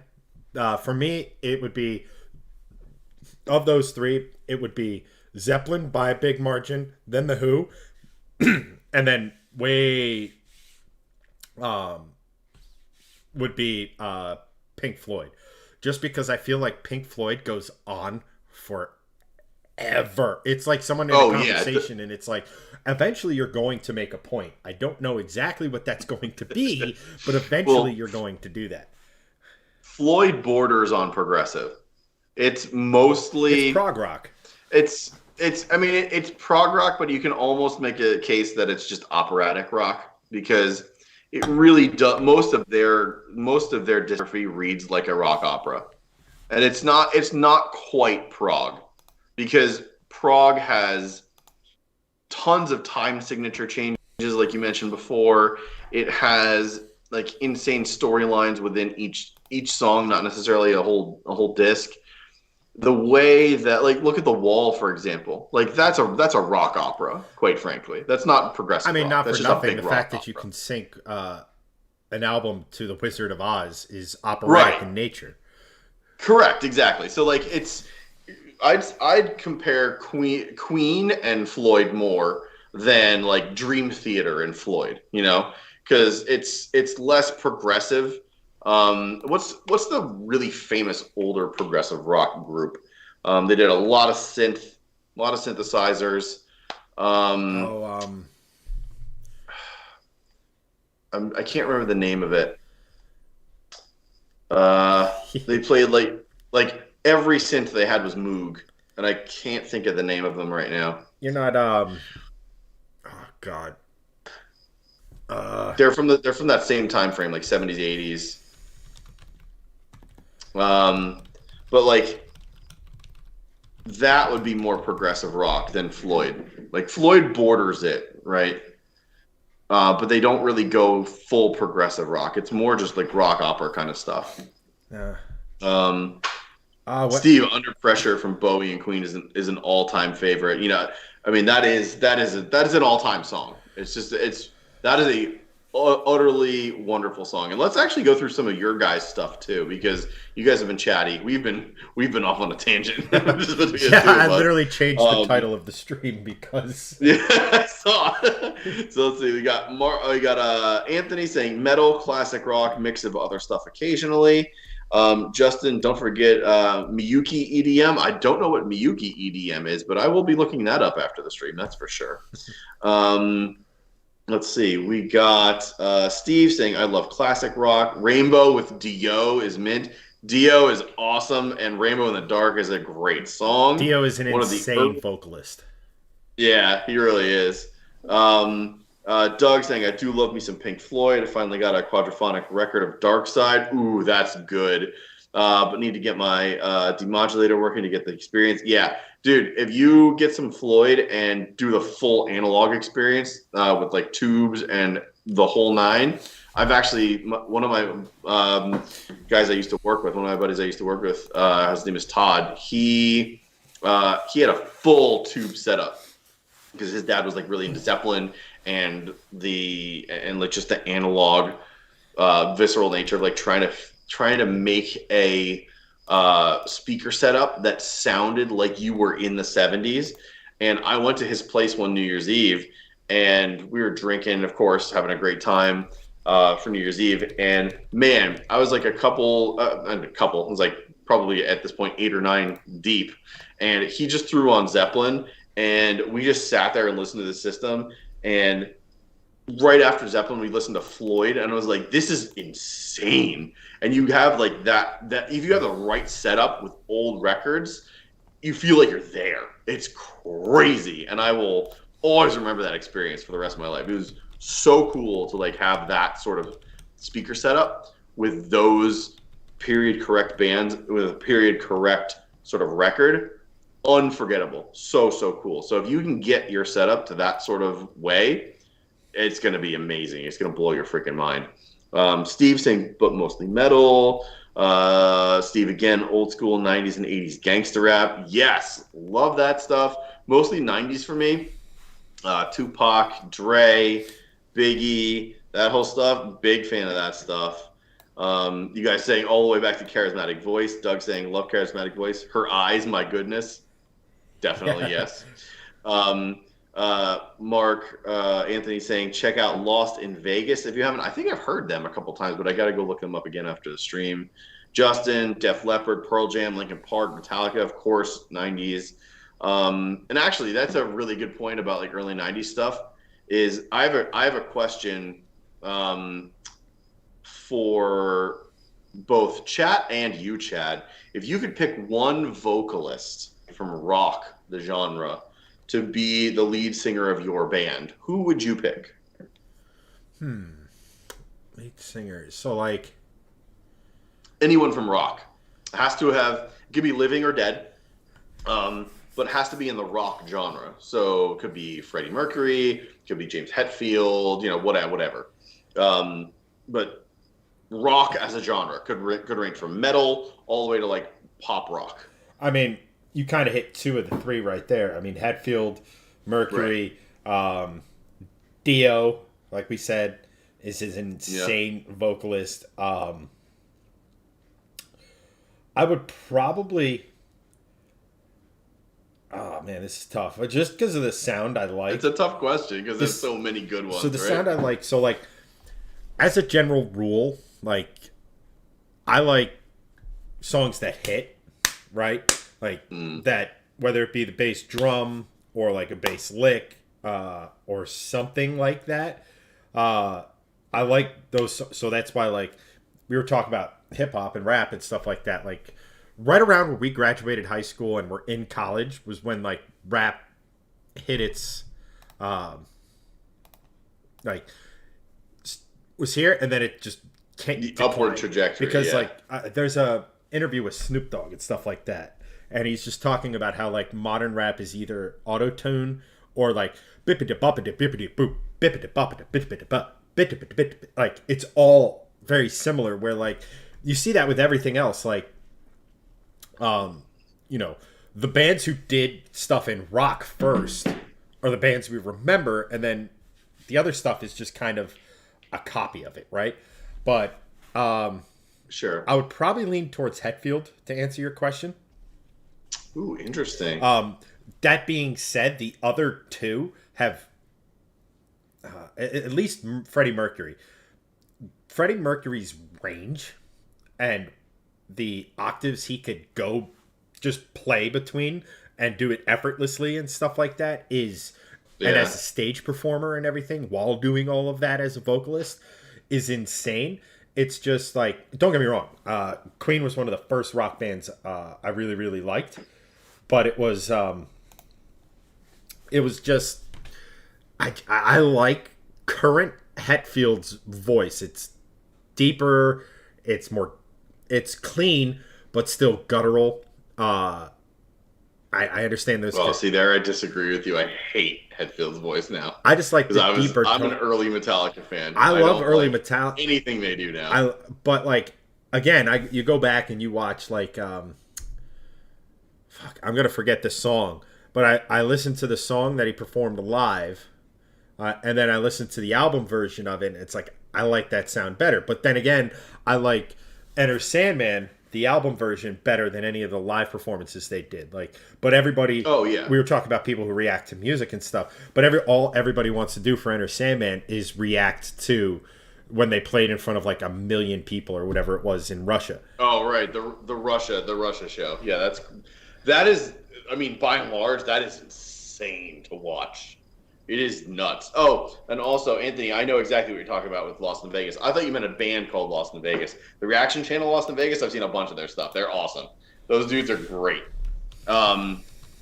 It's a really cool. It's a really cool dynamic they have. But that's interesting with Hetfield, because to me, Metallica sort of peaked when it was Injustice. That was sort of, to me, that was sort of their peak, and it was. Black Album's great. It's amazing for what it is and the music they put out, but that was sort of the transition to like new Metallica, right? So like to me, the greatest ever Metallica song is One. That is an opus, in my opinion. Yes, and that's why I love the S&M version of that. S&M version of that is great. I like the original better, but the S&M version of One is like it gives me chills to like think about that version of that song. Like, it's very cool. But yeah, I would say for me, if I'm picking Hetfield, which I wouldn't, I would pick old Hetfield, just because it's just more angsty, and it speaks more to me as like a musician and what I like. But I always ask this question, but I always go for a singer that is always up there, but sort of under the radar for a lot of people. And it sort of is if Freddie Mercury and Hetfield sort of had a baby, and it's Chris Cornell, because his range is bananas. It's guttural in a sense that it still is insanely rock. It's also as if Freddie Mercury, Robert Plant, and James Hetfield had a baby, and Chris Cornell is that amalgamation. The problem is, Chris Cornell never really had great music. Soundgarden's good. Audioslave is good. Is it Audioslave or Audioslave? I think it's Audioslave. Right. Here's the thing. I loved Audioslave when it first came out because like I liked the musicians in Rage.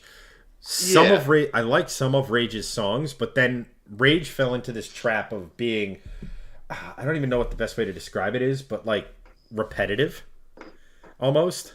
Yeah, I mean, a lot of their stuff was very similar, and that led to the, it's like rap rock kind of thing, right? Yeah. And a bunch of their stuff is amazing and super cool, and I still listen to Rage. I literally listen to them today. But I mean, Zach De La Rocha is an amazing lyricist, but it's very, it's a lot like what was the rap group with Flavor Flav in it? They did fight the power, right? Yeah. It was very much in that same vein of, you get, sort of that like I use the term Public woke. Enemy.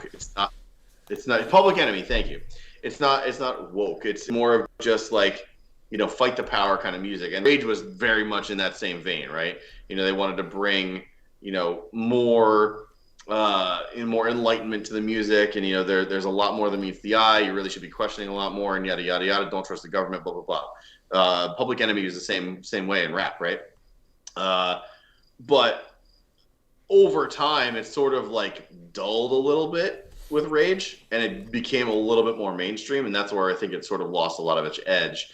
And that's where Audioslave and the rest of Rage sort of broke off from Zack de la Rocha and went with Chris Cornell, right?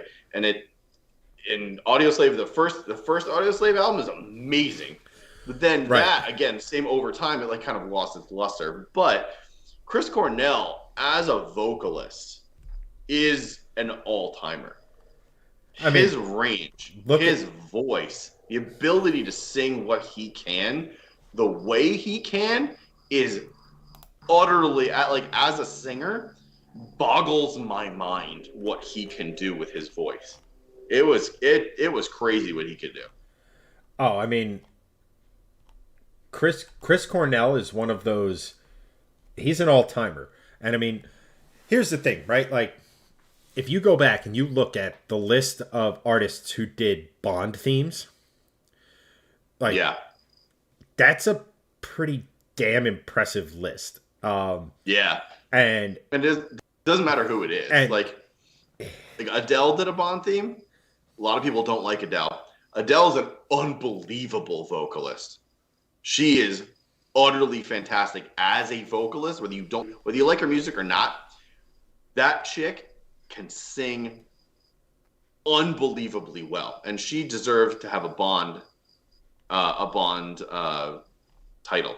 But it's the same with Cornell. Like, you never would expect Cornell to do it, but he did. Yeah, and he's in that echelon, right? It's crazy. I mean, he's a great, and I mean that song, whether it's your cup of tea or not, shows his range. It's mellow, like, he's, Anthony, Temple of the Dog. Temple of the Dog is nuts. Yeah, because it was basically Pearl Jam and Soundgarden as a band. Yeah, which is really freaking cool when you think about it. So, we got way off of Cars, by the way. Holy shit! Yeah. Fun fact: I saw Audioslave at Lollapalooza one year. Oh, really? Oh, yeah. That's cool. And Sublime was there. Nice. I forget there was a bunch. Obviously, it's Lollapalooza, so there's a bunch of acts. But, like, weirdly enough, the two things that stuck out to me at that show were just the cloud that ascended the second Sublime came on. Not surprised. And then number two was like how borderline painfully loud Queen of the Stone Age were.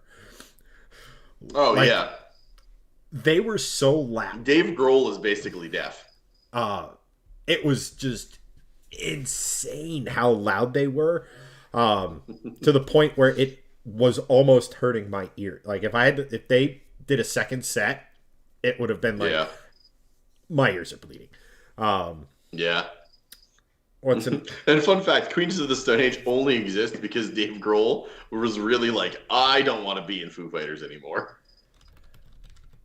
That's basically the whole reason that band exists is Dave Grohl's like, fuck you guys, I'm out. I'm gonna go do my own thing. Another one of my, like, they have, like, I really like 4 songs or 3 or 4 songs of them, but, like, they absolutely are on almost every playlist I have. Alice in Chains. Oh yeah, dude, that's another very underrated but very good vocalist in Lane Staley. His voice was haunting. Very, very underrated and very good 90s vocalist. If he was alive for the rest of the 90s into the 2000s, I feel like he would honestly be up there as a top 20 rock vocalist. May even just be with what he did with Alice in Chains in the beginning, as a top 20 rock vocalist ever. His voice was so unique. Oh, honestly, like there I can't think of another singer in rock history that sounds like him. Well, that's it. Like, where the hell was it? Uh, but it's like, but it's like three or four of their songs. The rest of the stuff, when it's like, a little bit like slower, it's like, okay, you're that northwest rock, so to speak, right? Sure, yeah. Um, Some of it's like not great, but some of their songs are like really freaking good. Man in a Box is an all-time Yep. favorite of mine. Um, Man in a Box, Rooster. uh, What else? There's a couple of them that are really good. uh, where is it? I have it's uh, Man in a Box. Them Bones. I really like. Dem Bones is great. Uh, Oh man, it's Nutshell, No Excuses. Um, man, they have a lot of really good songs actually.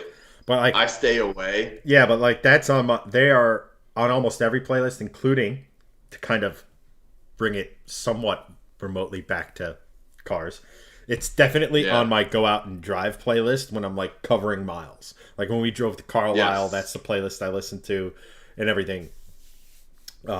Typically, I don't listen to anything when I'm driving. Oh, Just Down in a Hole. down in a I need hole. to Oh, talk about Alice in Chains with not Down in a Hole. Damn, that's good. I forget all these songs. Damn. but but anyway, Mark Anthony goes. Metallica is better with booze. Shrugs. I mean, not wrong. But he then goes up to say S&M slapped. Like the fact Did. that they were so like that they were respected musicians to where it's gonna drive me nuts. I'll look it up after I finish this thought. But them, Metallica, and the San Francisco Symphony Orchestra, they wrote a song for that show. Like there's a show that was specifically designed to integrate, like not just adding orchestral elements to existing Metallica songs and making it work. Like they collaborated, like metal and symphony combining. Like that should tell you the level of musicians where you were. Temple. I can, but you're frozen. Huh.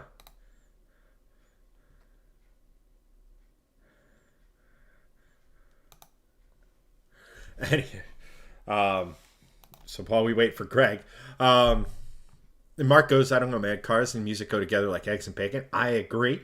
I mean, just look at the industry of systems in cars, right? Like, it's a massive, massive industry. I used my first car actually had a system in it, and well, a basic one of the most insane setups I've ever seen, and I've been hoping to get his car on the channel. Is my buddy Alex has a 997 Porsche with a so nice they had to do it twice. $7,000 system that well he did it once, then he parked it in a spot up in Boston, then there was a big flood, shorted out the system, and then they had to redo it again. But like Alex is actually he went to Berkeley, a professional like jazz musician, had tons of stuff on his resume, and so he has an ear for it, and the place he went to either hated him or loved him, depending on how you want to nerd out on this stuff. But like the getting rid of feedback, like I've never heard a crisper, better sounding system than the system in that car. It was absolutely insane. Greg is messaging me, and now he's reinstalling Skype. Awesome. So it doesn't help that we both drive a car with damn decent stock audio system. I mean, the audio system in the Mustang is actually pretty good. It was developed by Kicker, which I know is not the.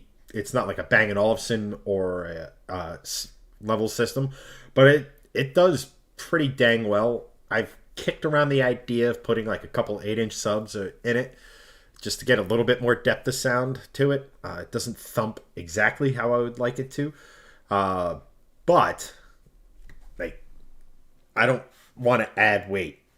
So, like I said, I only listen to music on road trips. I don't go on a lot of road trips. Hopefully, I'll be fixing that this summer. Um, but yeah, like, because not for nothing, the Mustang is already kind of a, for lack of a better way of putting it, a symphony. You have the bass from the V8, the bass from the exhaust and things of that nature, uh, coupled with the high pitched whine of the gear set and the supercharger with the psh of the blow off valve, and it's not like a turbo. So like a turbo is like wah psh, right? This is wah psh until you put it under load again in the blow off valve. So it's like you have this juxtaposition of all these different noises, the transmission whine. So I love hearing that sort of stuff. That's one of the things I love the most about the Mustang in its current form. Did you ever hear Grohl's metal band that he did for the movie? I did not. Mark's No Leaf Clover. Thank you. That was the Metallica song that they wrote with the San Francisco Symphony Orchestra. By that argument, wouldn't South Park be the greatest? Doug, give me some context. Andrew loves Pink Floyd. I totally understand the appreciation for Pink Floyd. The way their music is kind of chill. Just, I don't know, man. No accounting for taste. I get that. Andrew asks, what about POD? Yes, I do kind of dig on their stuff. Their Boom is a workout classic, or just get amped classic, etc. Let's see here. Removable boxes. That's what I plan to do with my 142. Yeah, I don't like. Temporary is not the right word. The whole point of the Mustang is to be able to daily drive it, go to a drag strip, drive to an autocross, do autocross, drive to a track day, do track day, drive home. Like, and not change anything other than eventually a couple clicks on the top of like a good set of coilovers and things like that. I want it to do everything. I don't like the idea of having to remove something to go have fun. And again, I listen to more music just chilling on my computer doing work. Like when I was making this deck, I was just chilling out listening to music.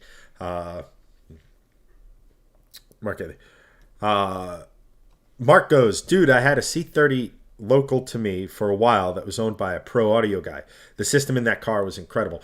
It's insane what people who are tuned to hear stuff or have that natural God-given ability to hear, that what they pick up on. Because like my buddy would be sitting in the car and he's like, damn, they haven't gotten rid of it. I'm like, got rid of what? I can't even hear it. This sounds immaculate. What are you talking about? Oh, well, there's a little bit, blah, blah. And he tried for probably a solid 10, 15 minutes to explain and show me what was going on.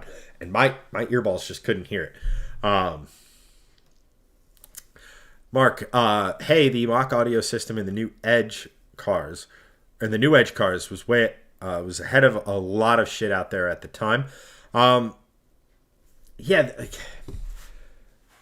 it's, let me put it to you this way. Car audio has become such a thing. That's why like the big audio companies are in car stuff now. The high fidelity companies that used to get the big speakers for home audio. That's why they're in cars now. And it's almost a bigger industry now than home audio. Back in my father's day, it was whoever had the best home audio system, he was king. Now I don't even have a oh god, I think Greg's trying to ping me.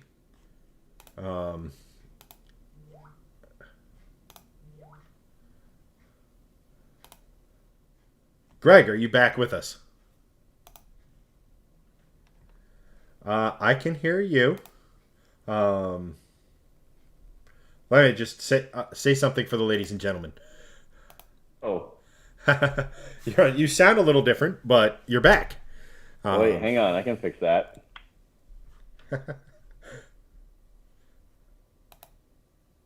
Wow. My computer really pooped itself. Okay. Can you hear me? Does it sound normal now? Kind of. You sound a little underwater. But any rate, Yeah, sorry. I don't know what happened exactly. Skype literally just quit, and then it started installing. And I'm like, cool. Good timing. Doug, it sounds horrible. Yeah, you don't sound great either in my headphone. That's weird. You sound almost compressed. Yeah, same with you. Sound like you're, like Mark said, he sounds like you're talking through a cup. So Do I sound like I'm on old time radio?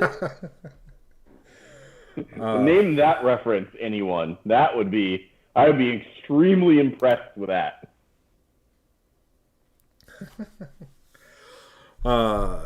talking through a cup. Doug with his brutal honesty. It sounds, I love it. Technical difficulties averted. More like, okay, Adam West. Yes, Anthony and I are best friends now. Literally the best character ever on Family Guy is Adam West. Like the fact that it's like actually Adam West is hysterical. That is the best part. That is why it is hysterical, because it literally is Adam West being himself. Him and Patrick Stewart. Yeah, Patrick Stewart are being on that show or mostly on American Dad. Like, yeah. Patrick Stewart has a hilarious streak that like you didn't really get as Jean-Luc Picard. Hey, Jose, thanks for liking the stream. That is like one of my all-time favorite Top Gear interviews, and this is going back to like over a decade, is the Patrick Stewart interview on Top Gear. I'm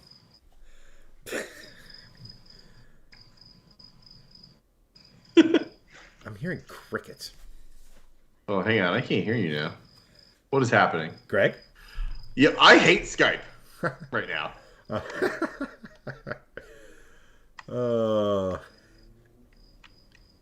I just hear him furiously typing away. Let's see here. He's back. Maybe. Greg? Say words. Can you hear me? I can hear you. Am I muted? I literally can't hear you now.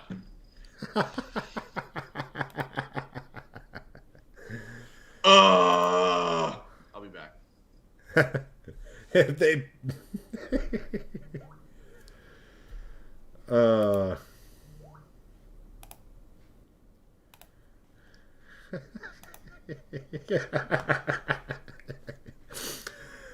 I like when Greg's having technical difficulties. I literally still can't hear you. Motherfucker. Let me just check before you dip. Let me just see if it's something on my end just to be... You may not be able to hear because your speaker volume is too low. I didn't touch my speaker volume. Also, it's very... Two guys saying, to everyone other. I don't understand what is happening. Hang on.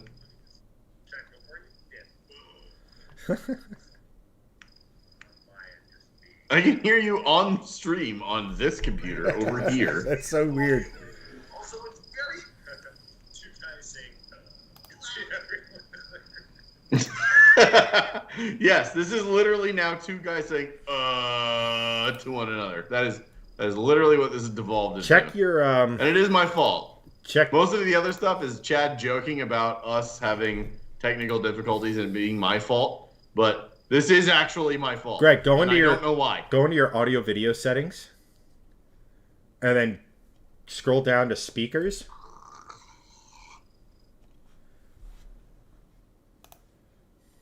Actually, here, let's do this.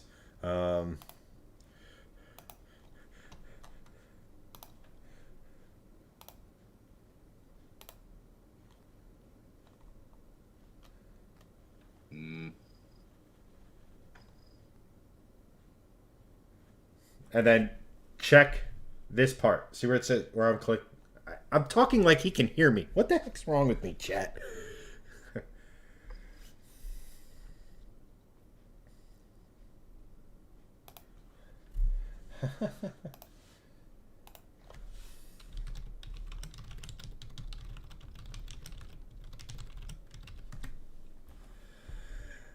Team viewer.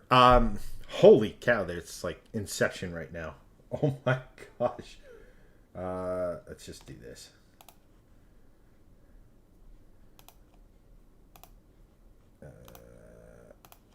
There we go. Greg laughs. Hold on a second.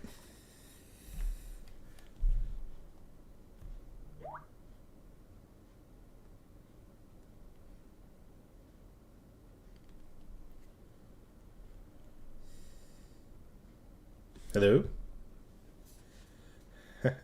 Everything is fine. Nothing is ruined.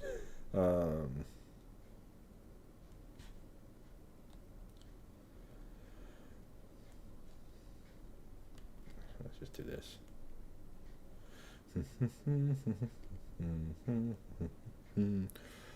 Hey, the fact that we still have 10 people watching is hysterical to me.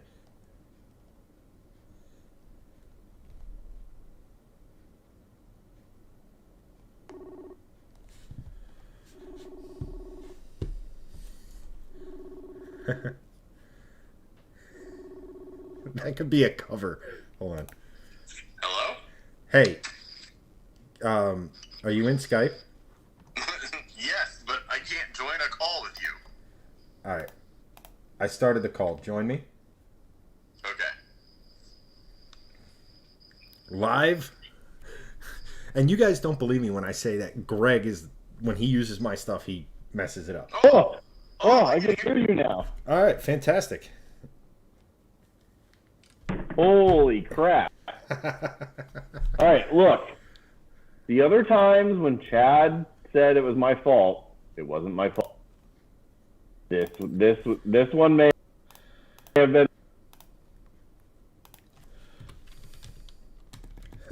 I don't even know what's happening right now. Oh my gosh. Is this what's broadcasting? Yes. I like that. You guys are amazing for just staying with us through this inordinate amount of bullshit. I see like 5 of. Oh wow, 1, 2, 3, 4, 5. It's literally an infinity mirror of me with random Chads placed throughout. What is even happening? Christian's on. What's up, Christian? Good to see you, buddy. Greg is broken. I'm always broken. I'm damaged goods at this point. Holy crap. Anywho, what we were talking about? Get that off the goddamn screen. Actually, I can improve the picture quality on Greg.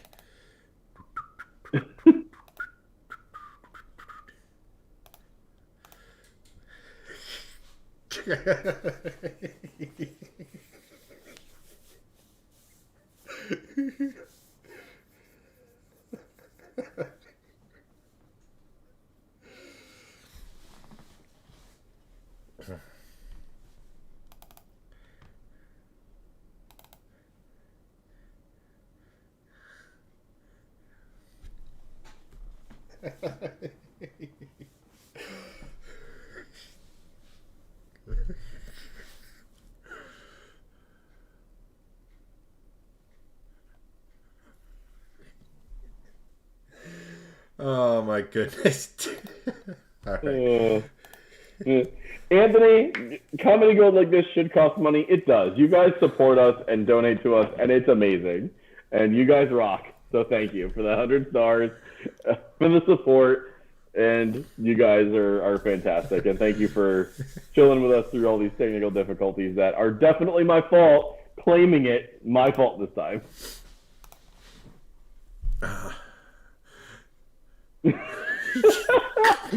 Also, fun fact: this is going to be the text on the new batch of T-shirts on the summer drop.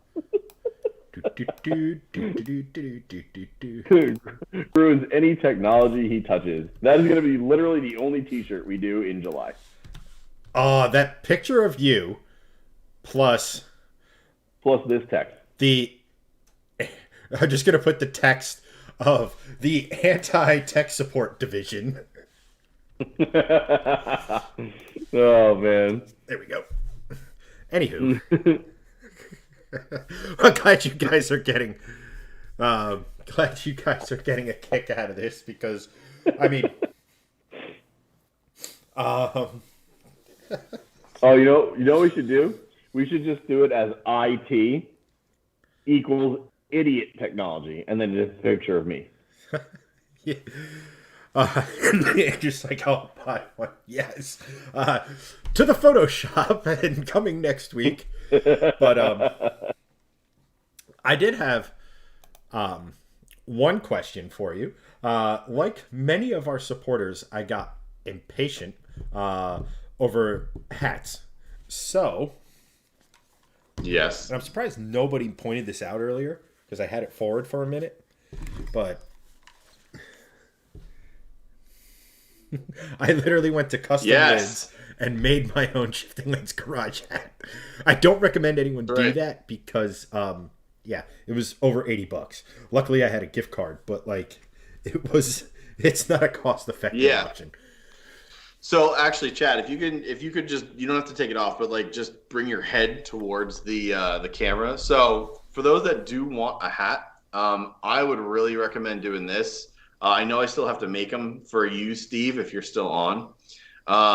And I believe Justin also wanted one, but this is essentially what you would get. It may not be a patch. It may be like what you're seeing, like the circle, just totally embroidered. So like this Liqui hat, like you can kind of see as I turn to the side, like it's thick, like there's a patch. That's the same as what Chad's is. So it's like it's a patch, and I'm not sure that would be what you get, but it would be totally sewn on, embroidered, not just like a sticky or whatever. So if you do want a hat similar to Chad's, I can make that. If you want sort of that patch sort of style like this is and his hat is. So I can make that if you do want that. So just let me know. Not this week, but next week I will be actually doing it because I've been procrastinating on it. And again, I ruin everything. But I can actually get it done for you guys and get it ordered and sent to you. So I know Steve wants one. I know Justin wants one. Anthony, if you want one, let me know. I can get you one as well. Andrew looks like he wants a T-shirt instead. I don't know if we actually have a Shifting Lanes Garage T-shirt, but we can make that logo into a T-shirt very easily. And just I'll send you the link.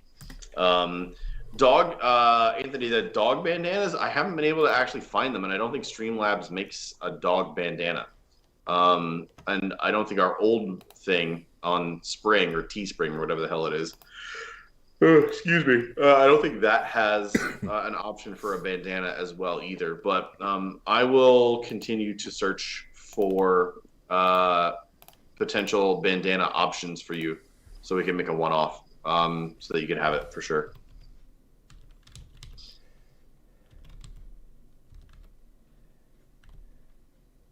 Oh, it helps if I can type. Hold on one second. How does my audio sound now? Because I changed my audio settings. Better. Any better? Yeah, it's pretty on par with what it was earlier. Eagle-eared Doug will probably. Oh, yes. Redbubble. Thank you, Anthony. I'll look at that. I do remember you did send me that. Oh, Andrew, check out the link that Chad just sent you. I believe that would be that's the shirt. if you did want to get that. Yeah. I actually need to get that. Like, I need to get that myself. So I'll be giving us $2. Let's see here. What else?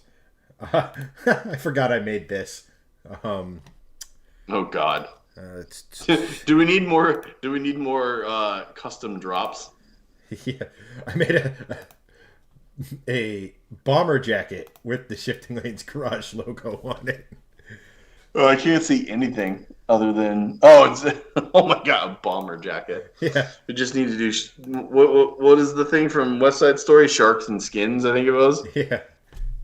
We just need to start snapping at each other. One has the original SL logo, one has the SL Garage logo. Yeah. We're family, but we're feuding. Oh, that's what I should do. Sharks and Jets, thank you. It's late. My brain isn't working. Yeah. Sharks and Jets. That's it. Facebook.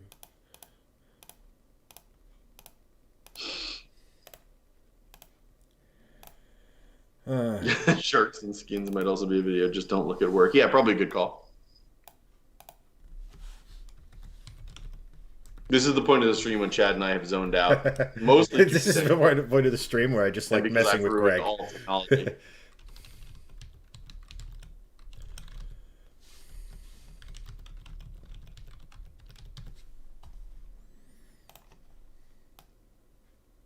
Should we talk any more about cars or no? I think we hit a nerve with the music conversation. Yeah, probably. Long walks. The second part of that sentence ain't wrong. I challenge anyone to hate long walks on the beach at sunset. Shit's magical. Even alone, doesn't even matter. I'll do it by myself. I don't give a fuck. So also, I guess good way to wrap this up is, hey, the YouTube thing updated. I just noticed above me. So our latest resub on Facebook, our latest share, Michael John Hillis, and Nicholas Zander was, well, not our latest stars. All right. It's catching up, guys. I'll fix it. It'll be good for next. I just know not to mess with it next week.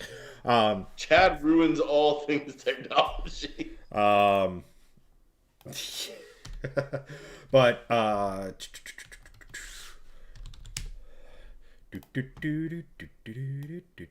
although I do find it funny that Christian McGraw's his latest subscriber, but he's not in the group. I don't understand that at all. He might. Christian, did you resub to the Facebook group? Question, and please answer, because you're not in the supporter group. And if you're not, that's fine. Like, I'm not trying to shame you to be in there. I'm just curious because it says you've resubbed, but you're not actually in the group currently, which is very strange to me. Huh. I've been around for a W for a while.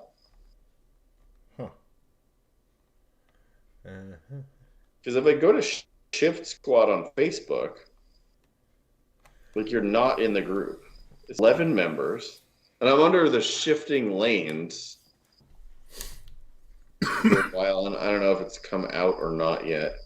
So if I go under Shifting Lanes, like the main admin, obviously, and I look in the group at everyone in the group, you are no longer in the group for some reason. And I haven't blocked you. I haven't removed you. I don't understand that. That's very strange. Because obviously you've resubbed, or else you wouldn't be on that alert or on the stream deck over there. But it literally doesn't say you're in the group at all. It's like Nicholas Zander, Chad, myself, Charlie, Steve, Doug, Justin, Junior, Hunter, Shifting Lanes, obviously, and Jesse.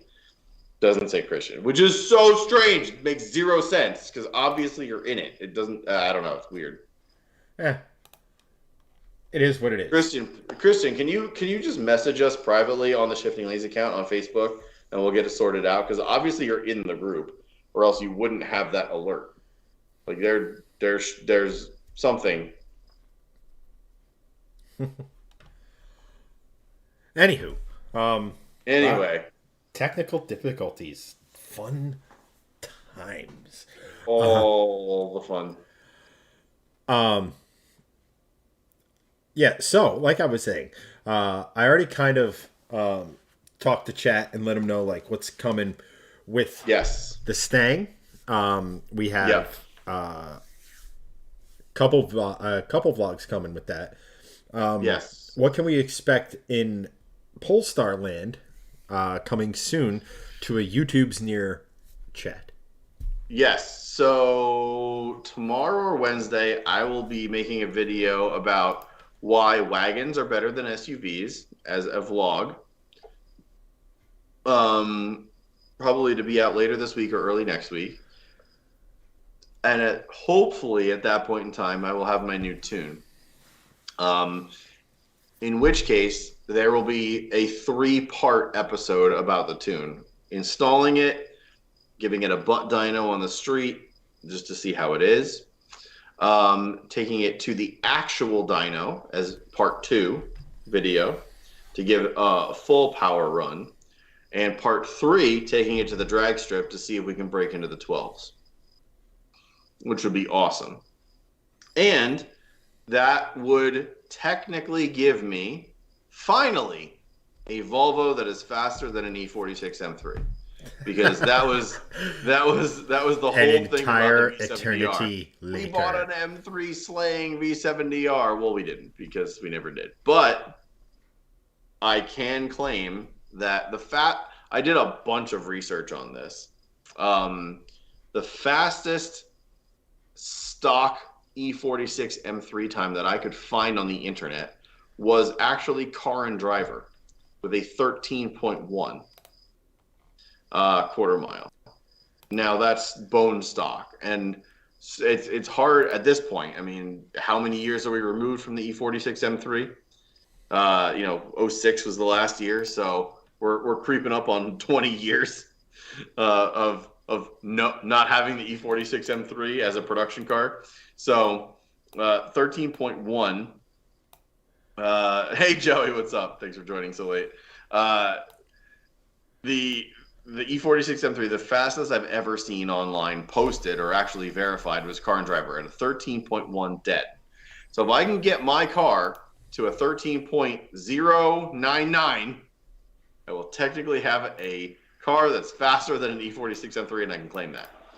So those are my next couple of vlogs with the Polestar, and hopefully I'll get some more good stuff coming for you guys. Andrew, thank you, Andrew, and thank you, Steve. Go to bed. We're about to log off too, but we're just dilly dallying. So my stars show up in recent stars, but it doesn't show my comment or deplete from my stars wallet. Are you using someone else's stars wallet? Because winning. Oh, Christian, 10-month subscriber. What does that mean? I'm so confused. You're a subscriber, but you're not? I don't get it. What's happening? Hey, 10 months. That's what I'm saying. Like, it says 10-month subscriber, but again, he's not in the group. I'm so confused. I don't understand what's happening. It says 10-month subscriber, but again, you're not in the Shift Squad group, which is weird because when you subscribe to us on Facebook, the whole point of subscribing to us on Facebook is to have access to that group. Speaking of access to groups, I don't understand. Christian, please send us a DM on Facebook and we'll figure it out. Because I want you in the group because that's where we post fun stuff. Absolutely. So, since we are... and no matter what you do, thank you. You're awesome. You guys are all awesome. Now I'm just trying to figure out what the hell's going on. See you whore. You dirty, dirty whore.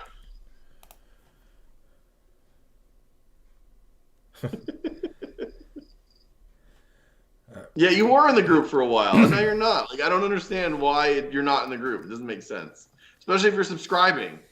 The whole subscribing thing is to be in that group, period.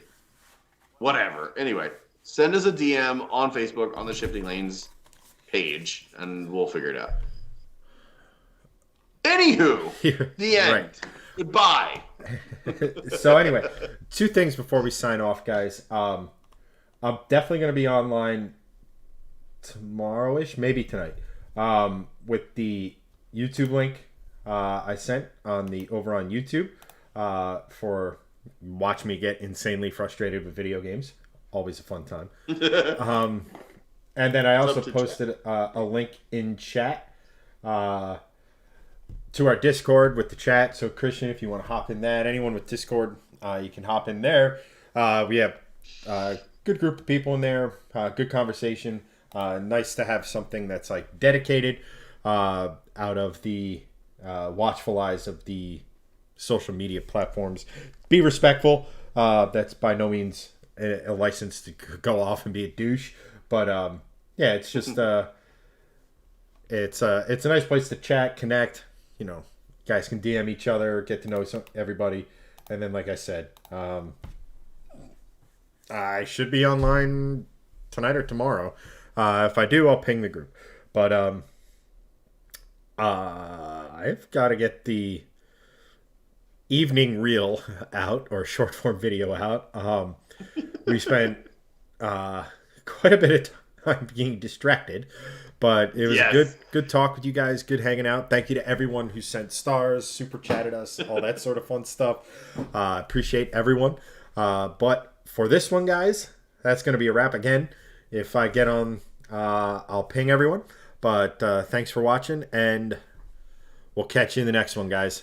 And thank you, Steve, for the 8 months.